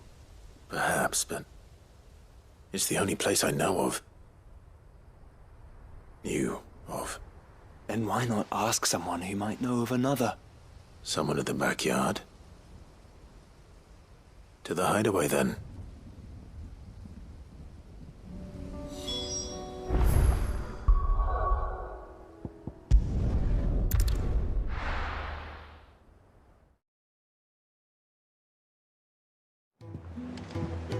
Let's hope one of the gardeners knows where to find snow daisies.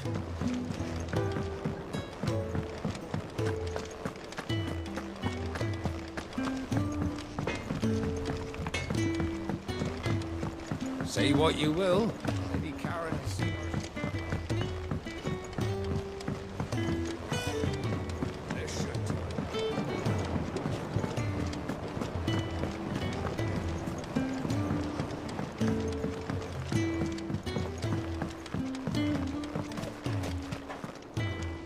Oh. What brings you down from the heavens, Sid? I need your advice. Joshua and I are looking for a place where snow daisies grow. Preferably in abundance. Snow daisies. Then you'll want somewhere not too hot and not too cold. And where the winds are strong enough to carry the seeds. I reckon Man's Hill would be a good place to start. There in the Royal Meadows, perhaps? Both have similar climbs and the right elevation. If the Blight hasn't claimed them yet. Right. Thank you. Did you learn where we might find our flowers? The gardener here mentioned the Royal Meadows in Sambrek. Ah, the fields beyond Northreach. Well, if that's the case, then Yote was right.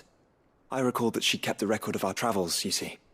So I asked her if she'd perhaps noted anywhere that snow daisies grew, and she mentioned Oilerfeist Bay. Whose shores border the meadows. Off we go, then.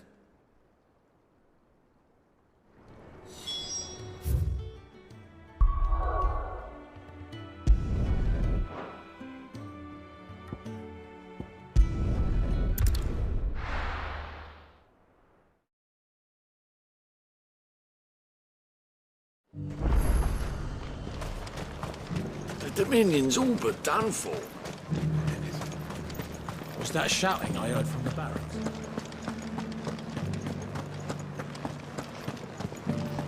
Do you think he was the only one who survived?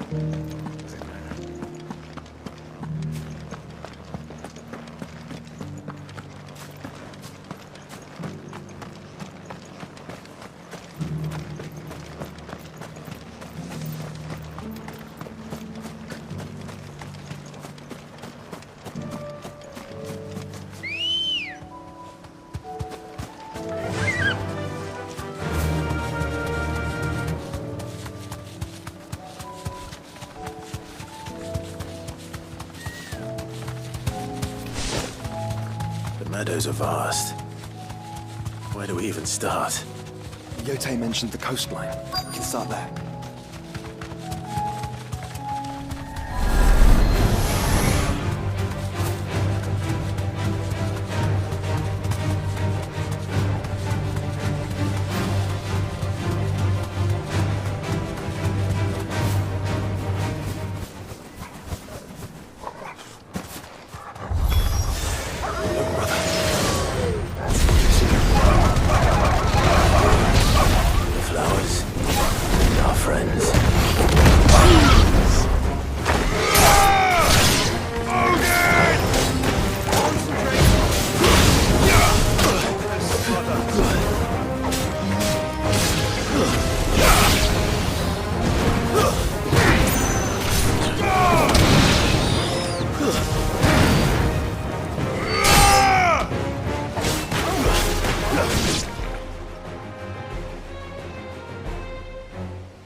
a sea boy.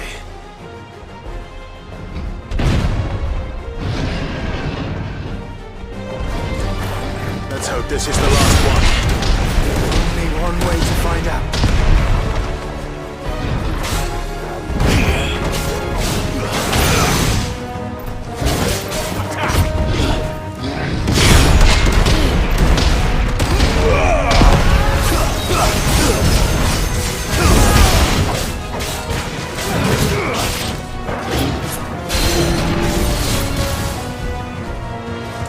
Soil and stone!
That was harder than I expected.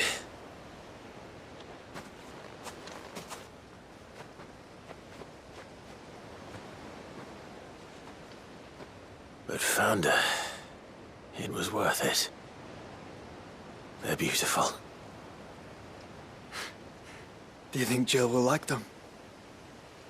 She'll love them. Come on. Let's go.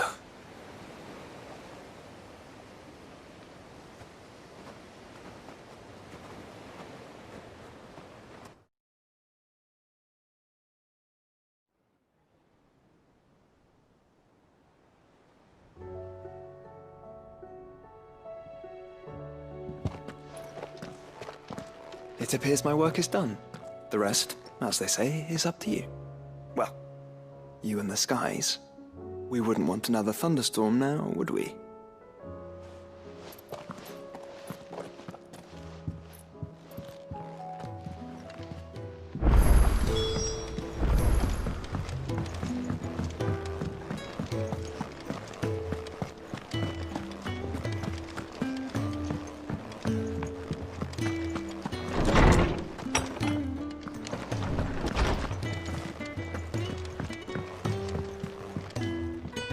Jill, there's something I'd like to show you. There is? And where might this something be? It's, not here. Now, I know this is sudden, but how would you fancy a trip to Oriflamme?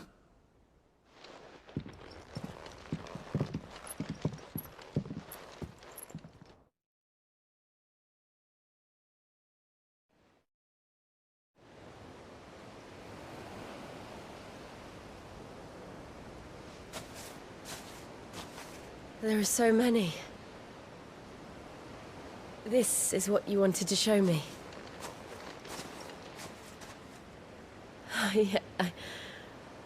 I don't know what to say. You don't need to say anything. The smile on your face is enough. We've been worried about you, Joshua and I. Do you remember when I took you to Man's Hill? Or tried to? How could I forget? You saw me crying and thought a change of scenery might lift my spirits. In the end, it earned me a nasty cough and a stern scolding from your mother. but I felt wonderful nonetheless. I'm sorry. I had no idea what I was getting us both into. But I couldn't bear to see you like that. Before we left, my chambermaid told me she'd overheard your mother talking about my marriage prospects with some of the noblewomen at court.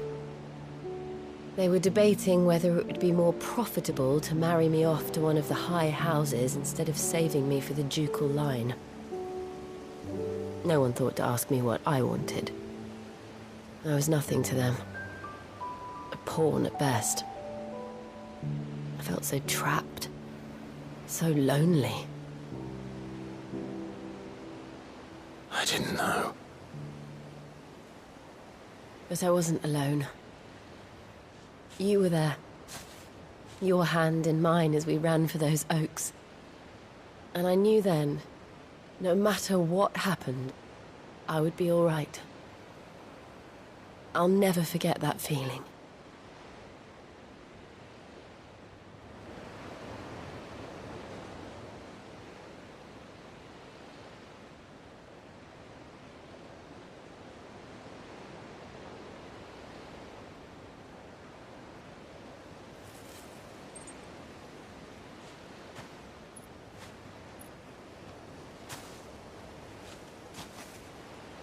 Before we broke camp, the morning after the storm,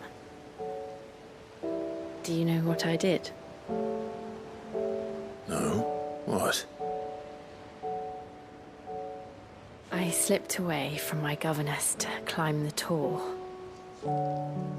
And from there I saw a sea of petals, all reaching for the sun.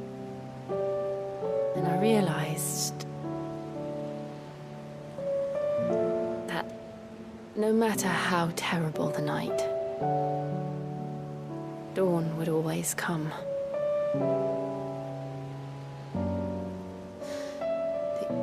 That you would always come for me. And you have. Again and again.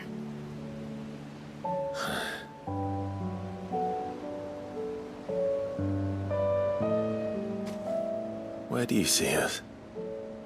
When all this is over?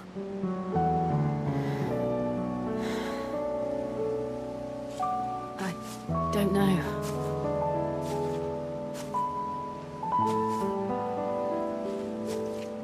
Not here, though. I think I've outgrown the twins. After everything we've been through, the realm just seems so small. I'll need some space to spread my wings. Then that's what you'll have. And I'll stop at nothing to see that you do.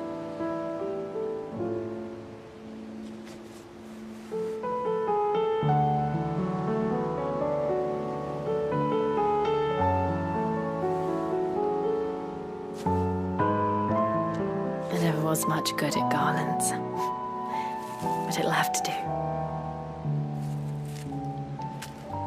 I'll treasure it forever. Thank you, Clive. For this, the flowers, for everything. It's exactly what I needed. You are my treasure.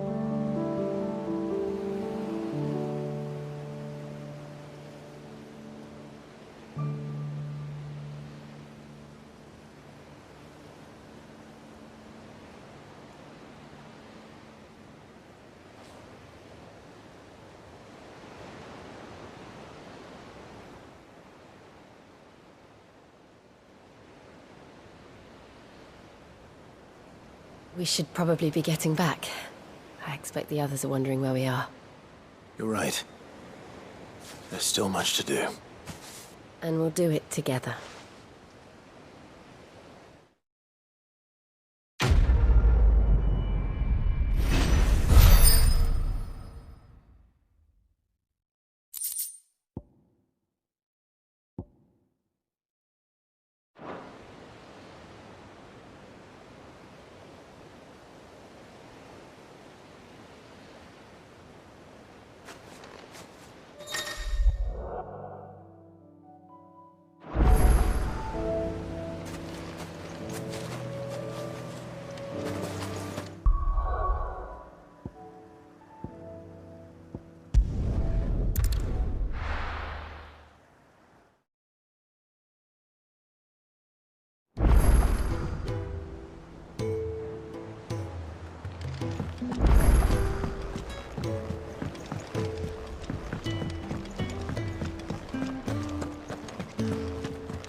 Clive. If you're gonna buy something, be quick about it. It'd better all be here. You'll not find a better price than that. Finished, are you?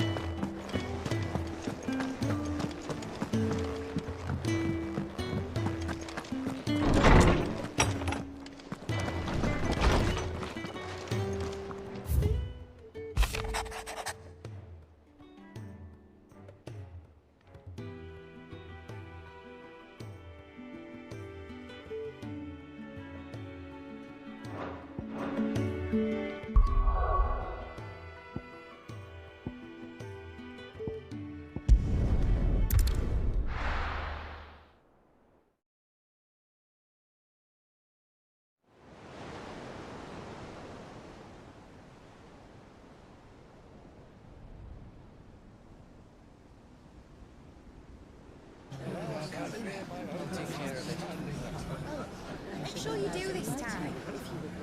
Oh, and while you're at it...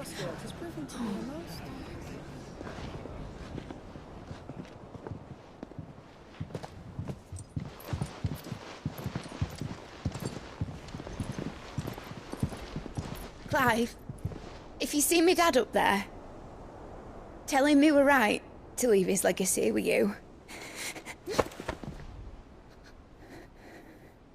Tell him he'll be in the front row. There's no way he'd miss this. Well, behave yourself, Mitt. We'll see.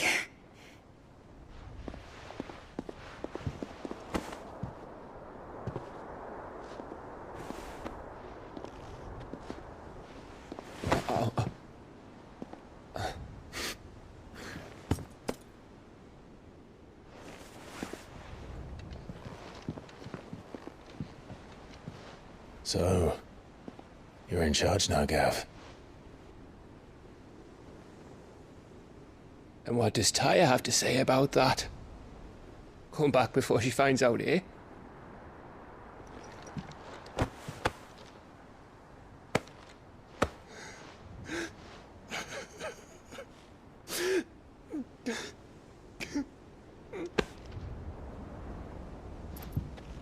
Thank you, Yote.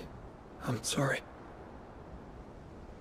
Your Grace, I shall pray for your safe return. That's kind of you. But you should pray he took his medicine. I didn't spend all night grinding herbs for his lordship to leave them on his nightstand. Again. You needn't fear, Lady Tyre. And thank you. See that your brother comes back in one piece.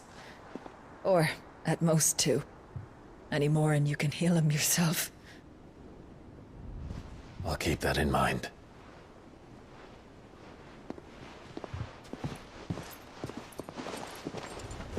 Well, there's nothing to say that hasn't already been said. But that's never stopped me before, so just you do what needs doing. And don't worry about us. We'll do our best, Uncle. That we will. If that is all? Not quite.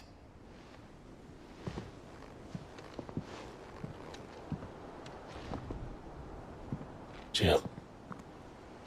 It's time, isn't it? It is. Take care of him. And you. You take care of her too, boy.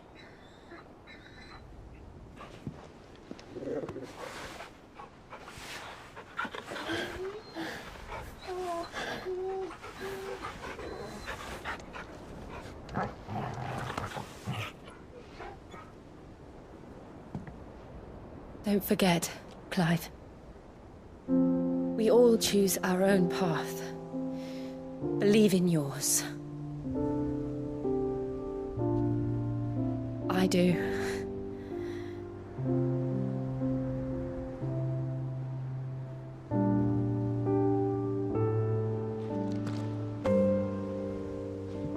I'll be back. I promise. I love you, Jim.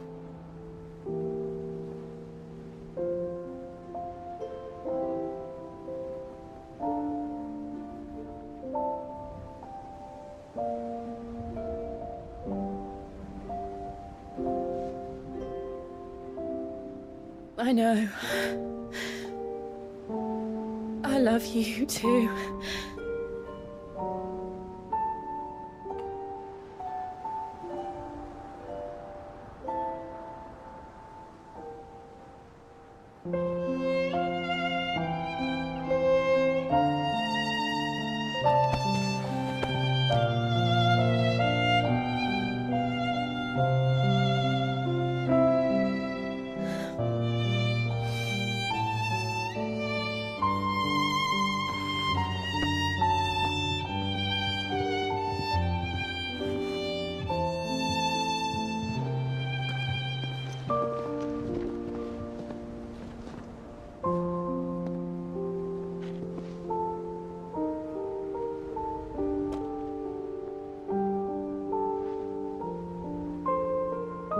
Now, we have a god to kill.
Here they come! Hold on, Joshua! Already am!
So, this is Origin.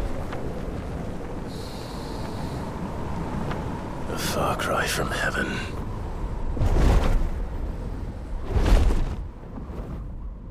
Where it all began, where it all begins, our ark, your architect.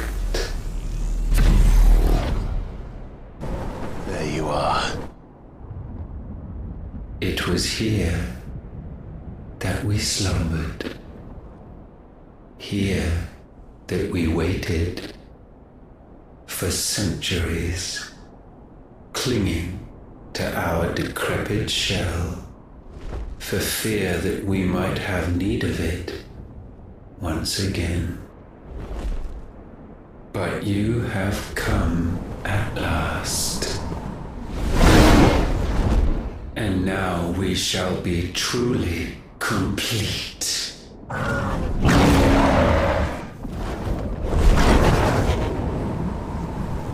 Well, there's 3 of us and 1 of him.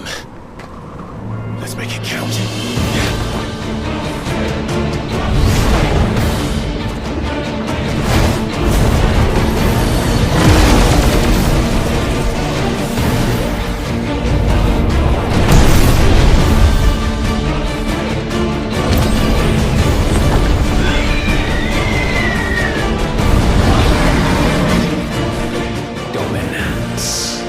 We will show you what it means to suffer.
unpleasantness could have been avoided.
Clive! Clive!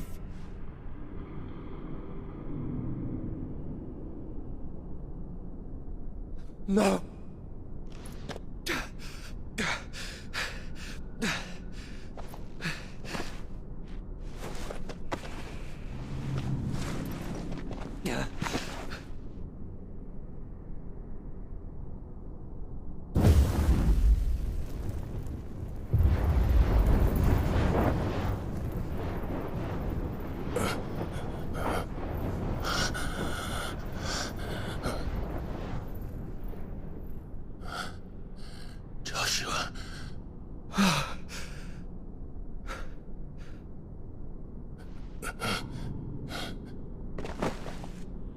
Thank the Founder.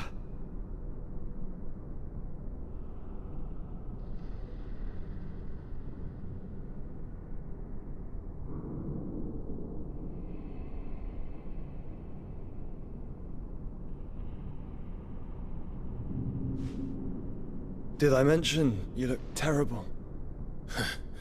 That makes two of us. Oh, I'll be alright. And Dion.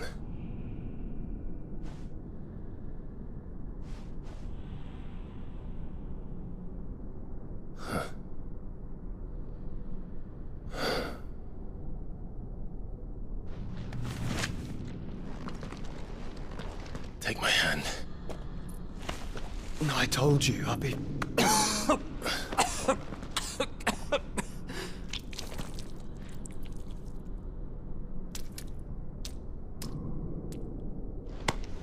Come on. Thank you.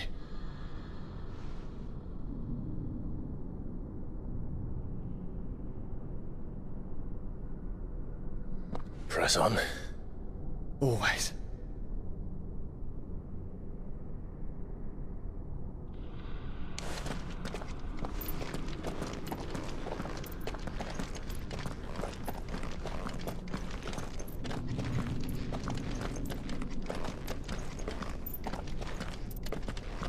I'm sorry about Dion.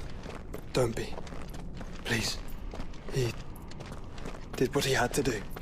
And it's time we did the same.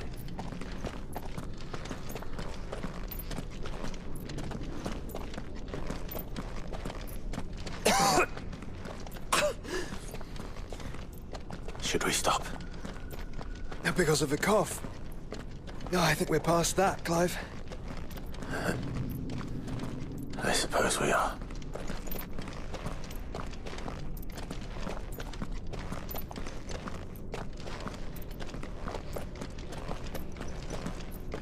That light, so cold, so empty. We're close, aren't we? It seems that way. But I don't want to think what could be waiting for us in there. Then think instead of those waiting for us at home.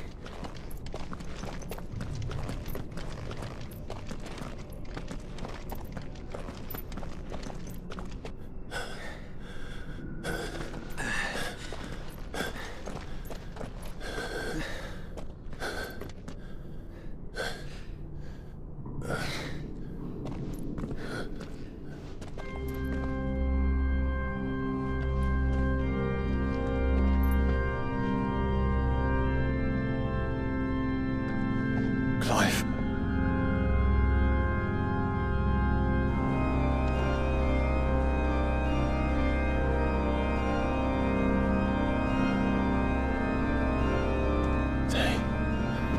They can't be.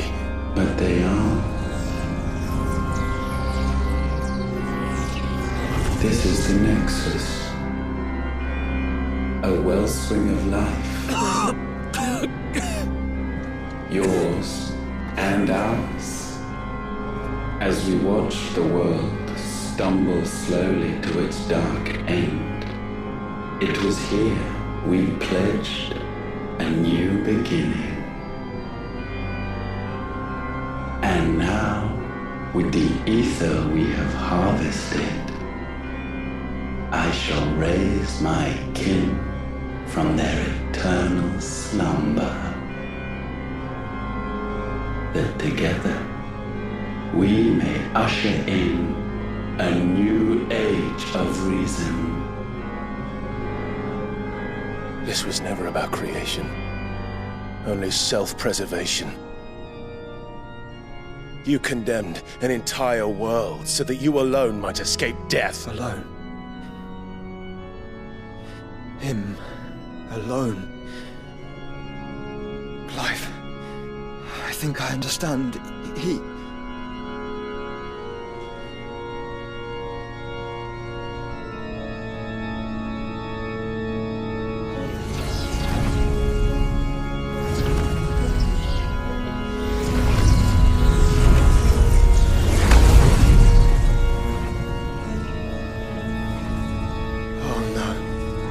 They sacrificed their flesh to become beating hearts of crystal that pumped the land's lifeblood from the depths of the earth unto this very chamber.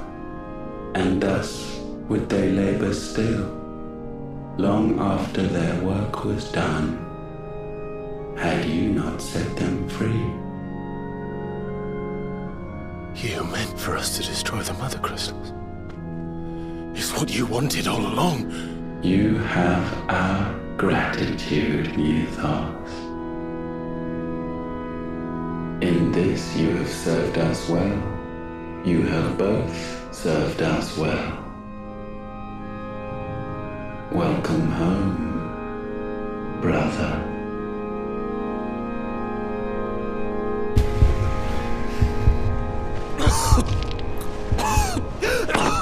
Joshua.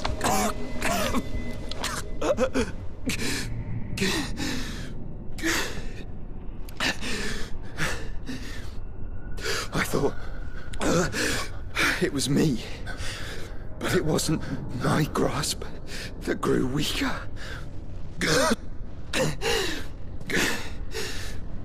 It was theirs that grew stronger.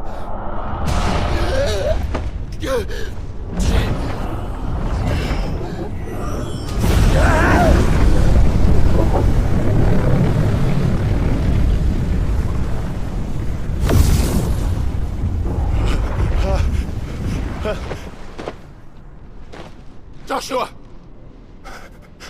No!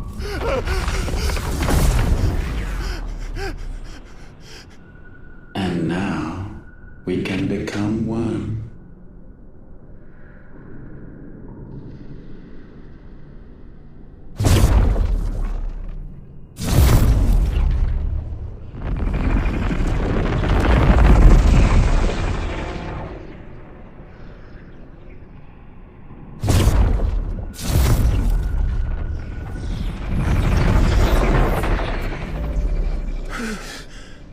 Clive. Don't speak. Shh. The one possessed of the destructive flames of Ifrit and the healing flames of the Phoenix. This, I once believed, would be Ultima's true form. But I was wrong. I see it now. Why you will never become Ultima's vessel. I don't care. Just hold on. Listen to me, Clive. You remember the murals? People once knew that Ultima was their god. That he created them. And they worshipped him, prayed to him, looked to him for guidance.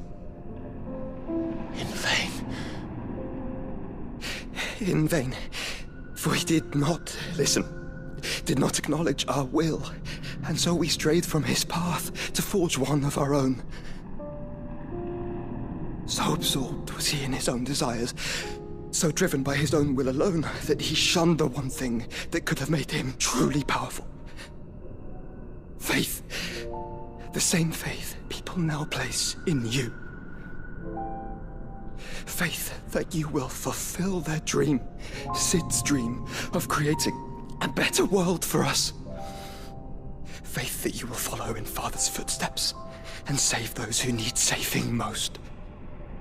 Faith that you will answer Jill's plea to save yourself. The difference is, Clive, that you chose to listen, and that is what has steeled our bonds. Bonds that helped you stand firm when Ultima's pull was at its strongest. His power may be absolute, but so is ours. And so will yours be.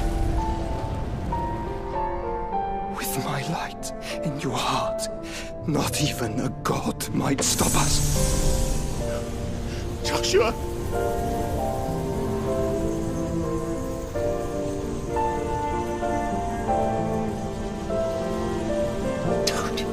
Don't do it, you'll...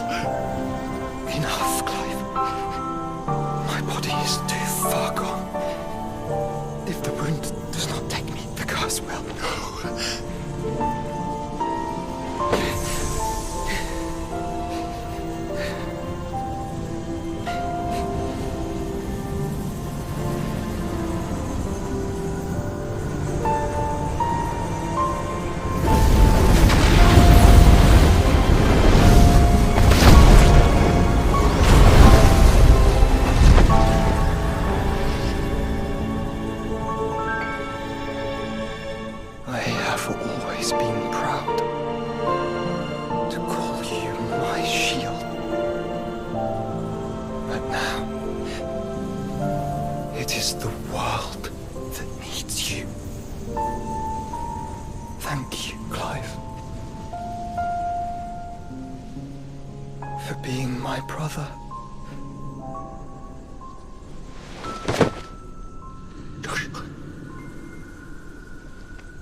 Look at me, Joshua.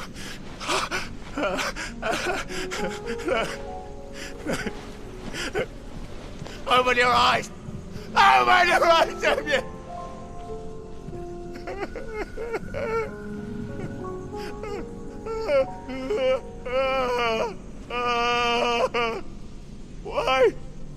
Why did you do this?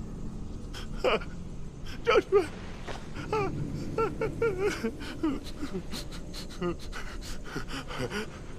Joshua!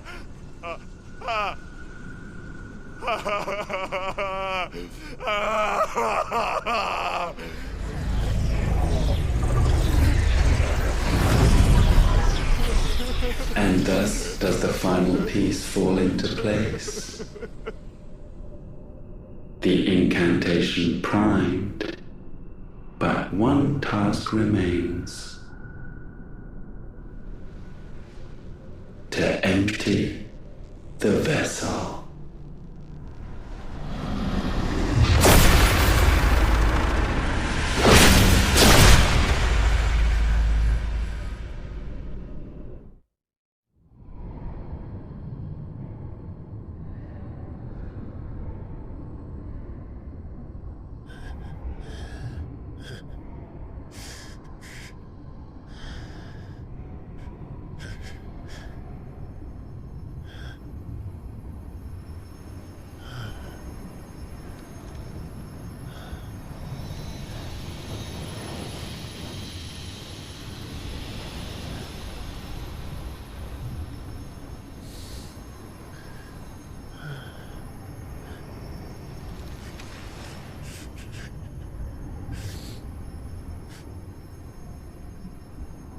Still here.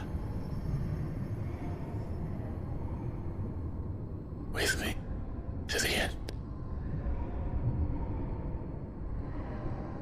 Even now, you would deny the inevitable.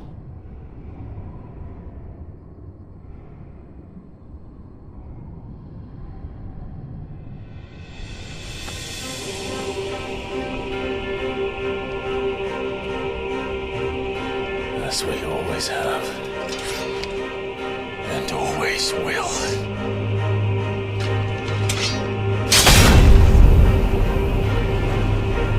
On this, my sword, I swear, to shield the Firebird's flame forevermore.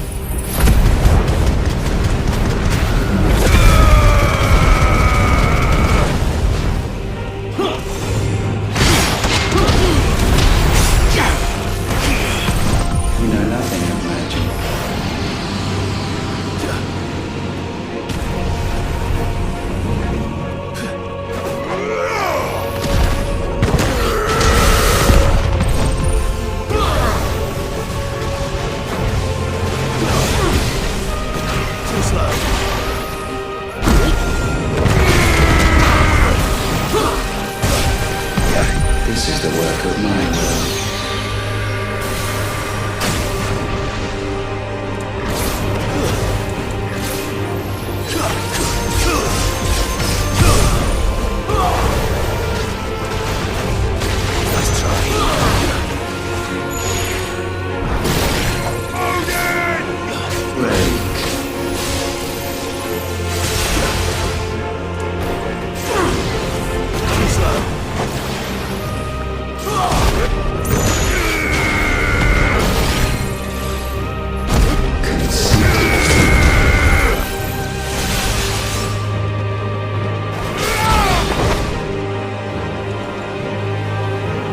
Centuries have I waited for this moment in which I might revel in my creation, only to find it profaned, and so it must be cleansed.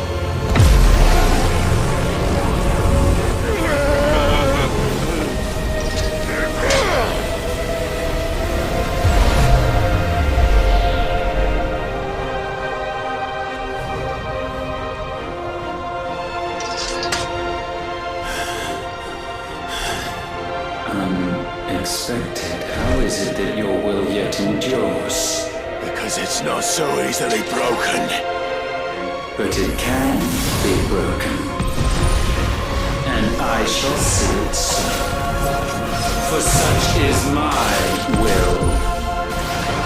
Try it. Nice try.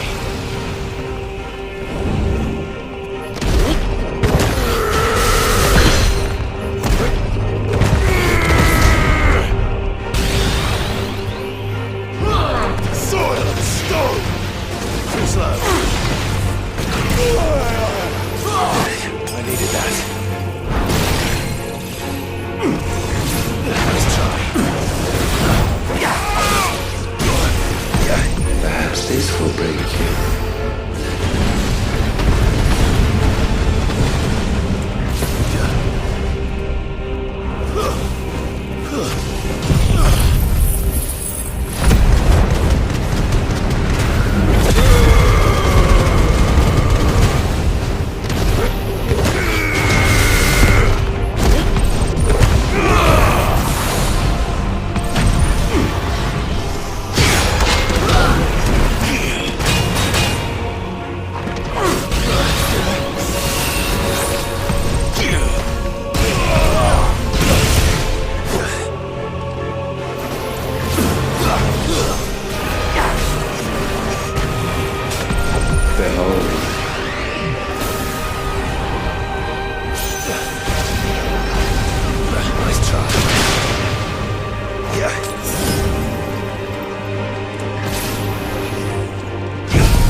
force feeds these flames.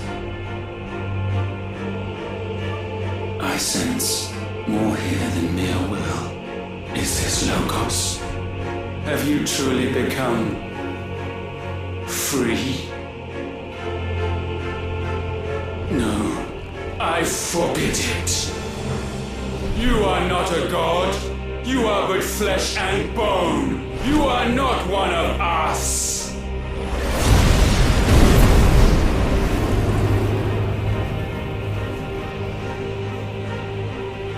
I created you, all of you. And what is mine to destroy. Once, perhaps. But we are no longer yours. Our flames are our own, and they burn as one!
My will is inviolable. Something is wrong. You're afraid.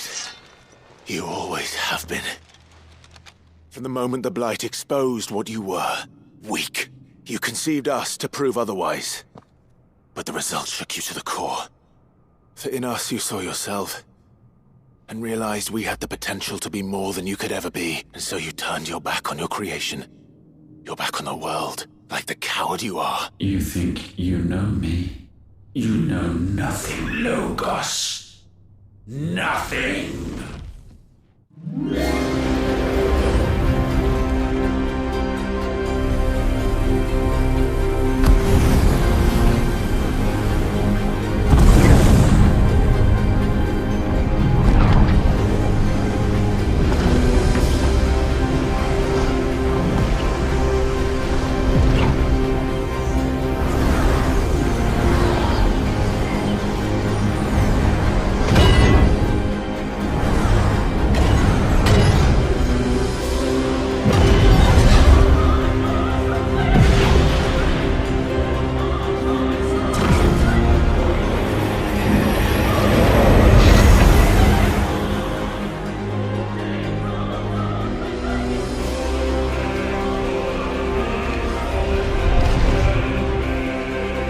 Bathed in light, I stand above you, my rebirth complete.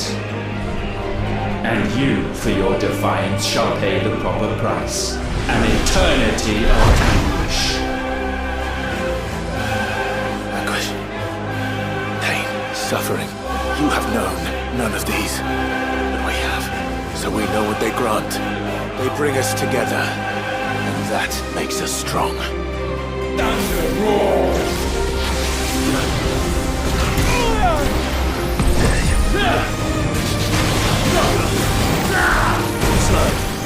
My will be done.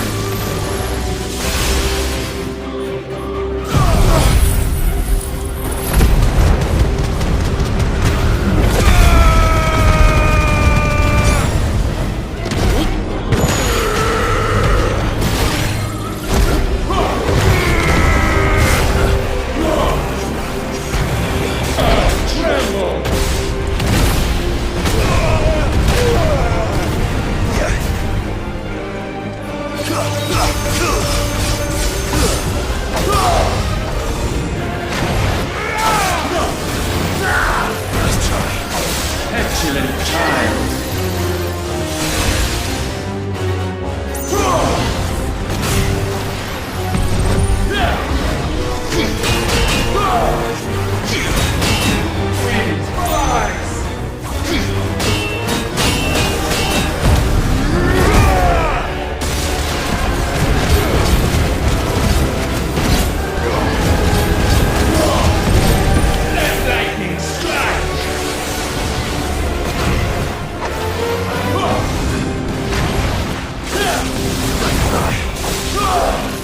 Bow to your god.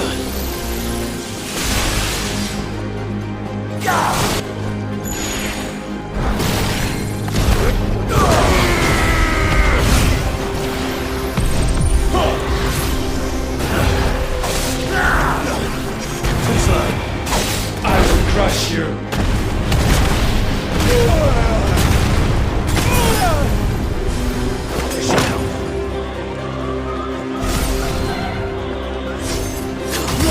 Let the tempest rage.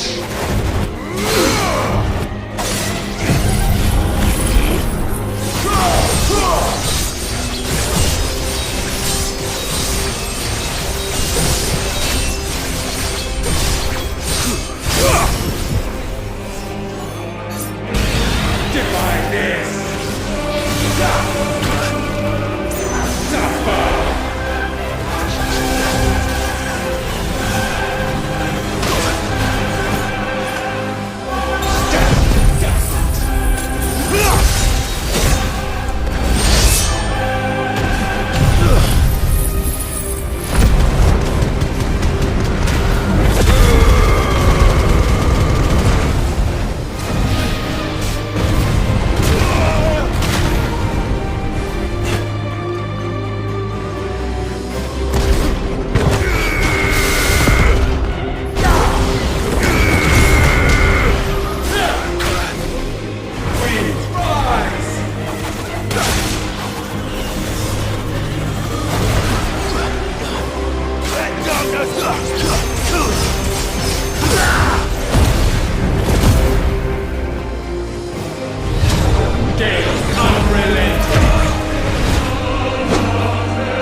You cannot have this power.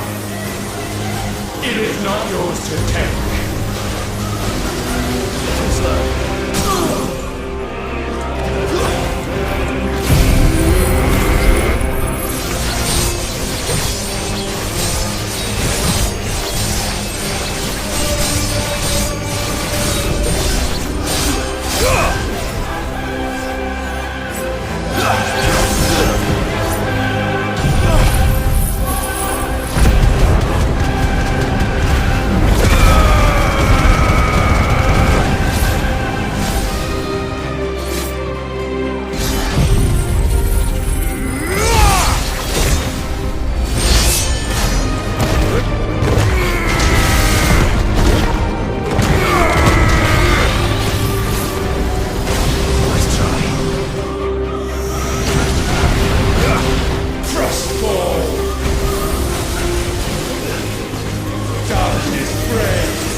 Mine is the altar at which you pray.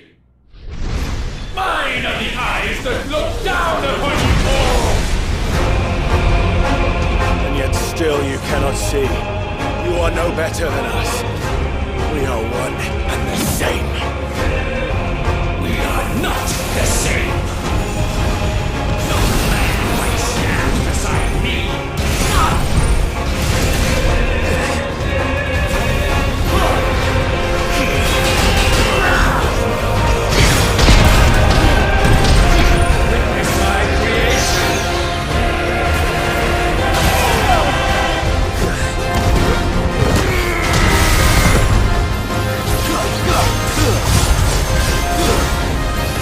Oh!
sure of your place atop the world. You refuse to acknowledge those below. You chose to remain alone. And so you shunned the one thing that could have made you stronger. Pushed away the hands that could have raised you higher. I do not need you, or anyone. And that is where we are different. I could not have made it here on my own. I carry with me the hopes and dreams of my brothers, my sisters. And it is they who will give me the strength to end your reign. I cannot end.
Fantasy here is yours.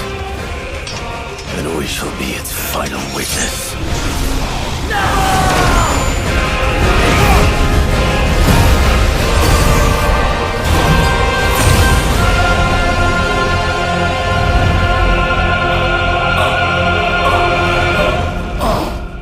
I said, it's over!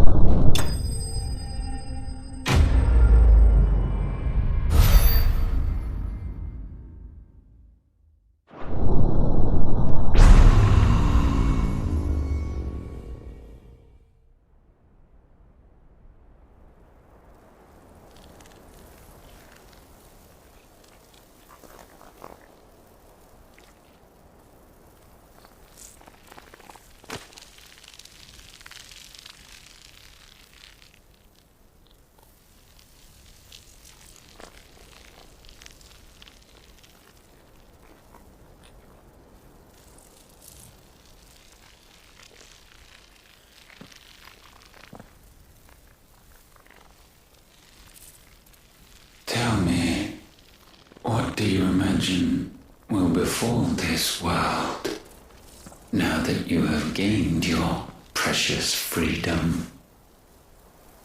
I honestly don't know. But I doubt it will be pretty. A sorry tale of sin and suffering, hardship and pain. And it was for this that you fought so fiercely? Why? It's who we are. We fight. We survive. We endure. We don't need a reason. We are imperfect creatures. When we stumble, we reach for a shoulder to lean on. When we fall, we stand back up.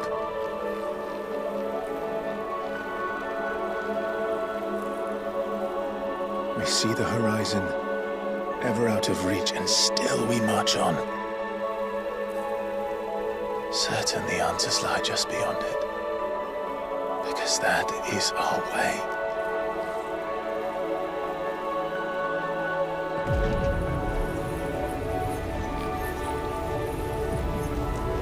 My congratulations. Relish this victory. knowing that you have but delayed the inevitable. Your world is already dead. May you enjoy an eternity on its blackened husk.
It seems Ultima's power was too great for this vessel all along.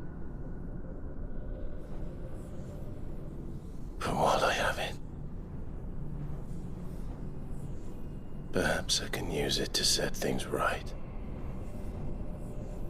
And see Ultima's legacy. Bearers, dominance, crystals, magic, consigned to the flames.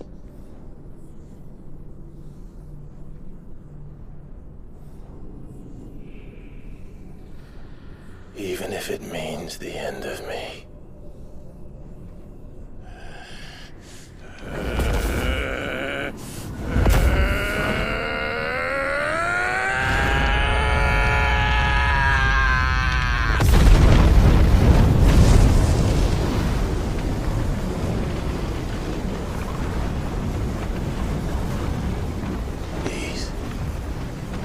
These are our terms.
Aren't you the most beautiful thing? He is, isn't he? What are you gonna call him? Let me see, let me see. Oh, read little one. Got a smile for your Uncle Gav. Not so loud, you bird. What? I was only... Shh, you're scaring him. It's all right. Oh.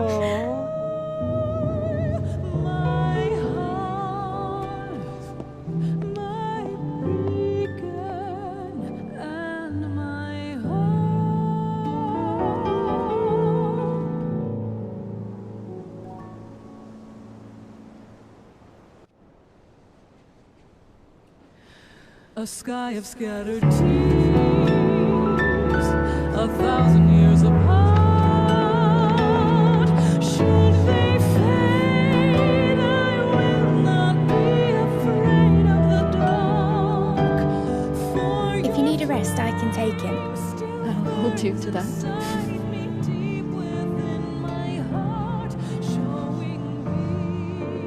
The world's yours now. Yours to do with as you please. That's what Sid wanted. That's what they both wanted.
And thus did our journey end.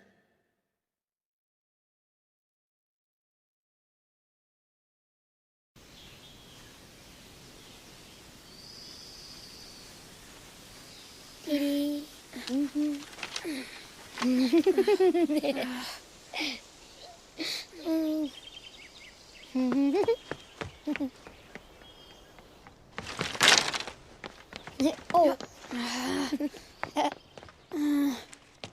Every time. Will you light it? Yes, Mother.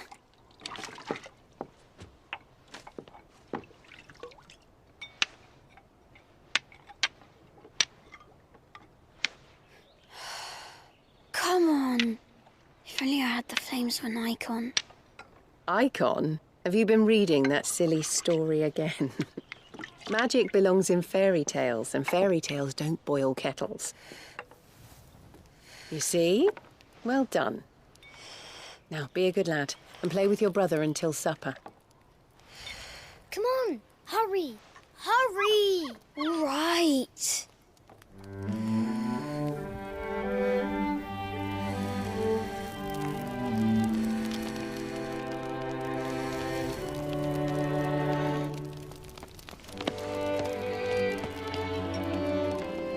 Right, let's play the saint in the secretary.